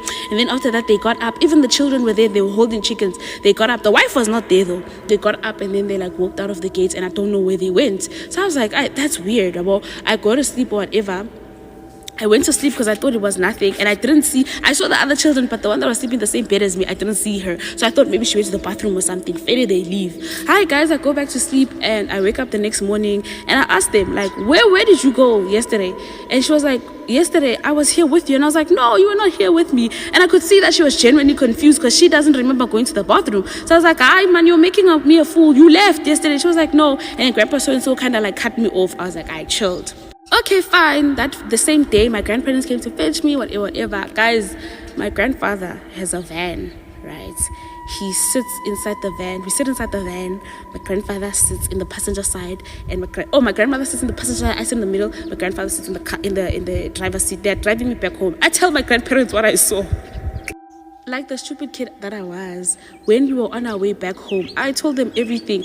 I was like, Grandpa so-and-so did this. From the time those ladies came and then they were holding the chickens, and I told them about the dream. I was like, that's crazy. And then I asked my grandfather, like, next time I go back there, they must give me a black cloak because I also want to go outside, and they must get me a chicken as well. My grandfather and my grandmother was like, what? I'm like, I'm telling you, there are black chickens there. This is what they were doing. We get home Friday, I take my bag out, whatever. My grandfather calls me, they take me to a traditional healer. That's when they found out that Grandpa so-and-so is busy with witchcraft, but they didn't tell me at that time. I remember after that, I used to see him, but I never spent time with him ever again. He would bring me stuff, and my grandfather would tell me, let me hold it for you. And then when Grandpa so-and-so leaves, he never would give it to me, he'd throw it away. Each and everything that he gave to my cousins and all of that, he would take it and he would throw it away. I never understood, and I was always mad at my grandfather, guys. Until now that I'm grown, I saw him and he's really old. So I asked my grandmother, like, why did you guys like stop me from going to this man's house? And my grandmother told me like that man was running a witchcraft syndicate, and they were basically bewitching people, and he wanted you to take over whatever. That's why he made you like his favorite whatever. Like he was basically trying to initiate you into the cult. And I was like, oh, okay, yeah. Even now when he sees me shame, he still greets me so nicely, gives me money. I do spend the money sometimes. I mean, I'm a broke adult. What do you expect?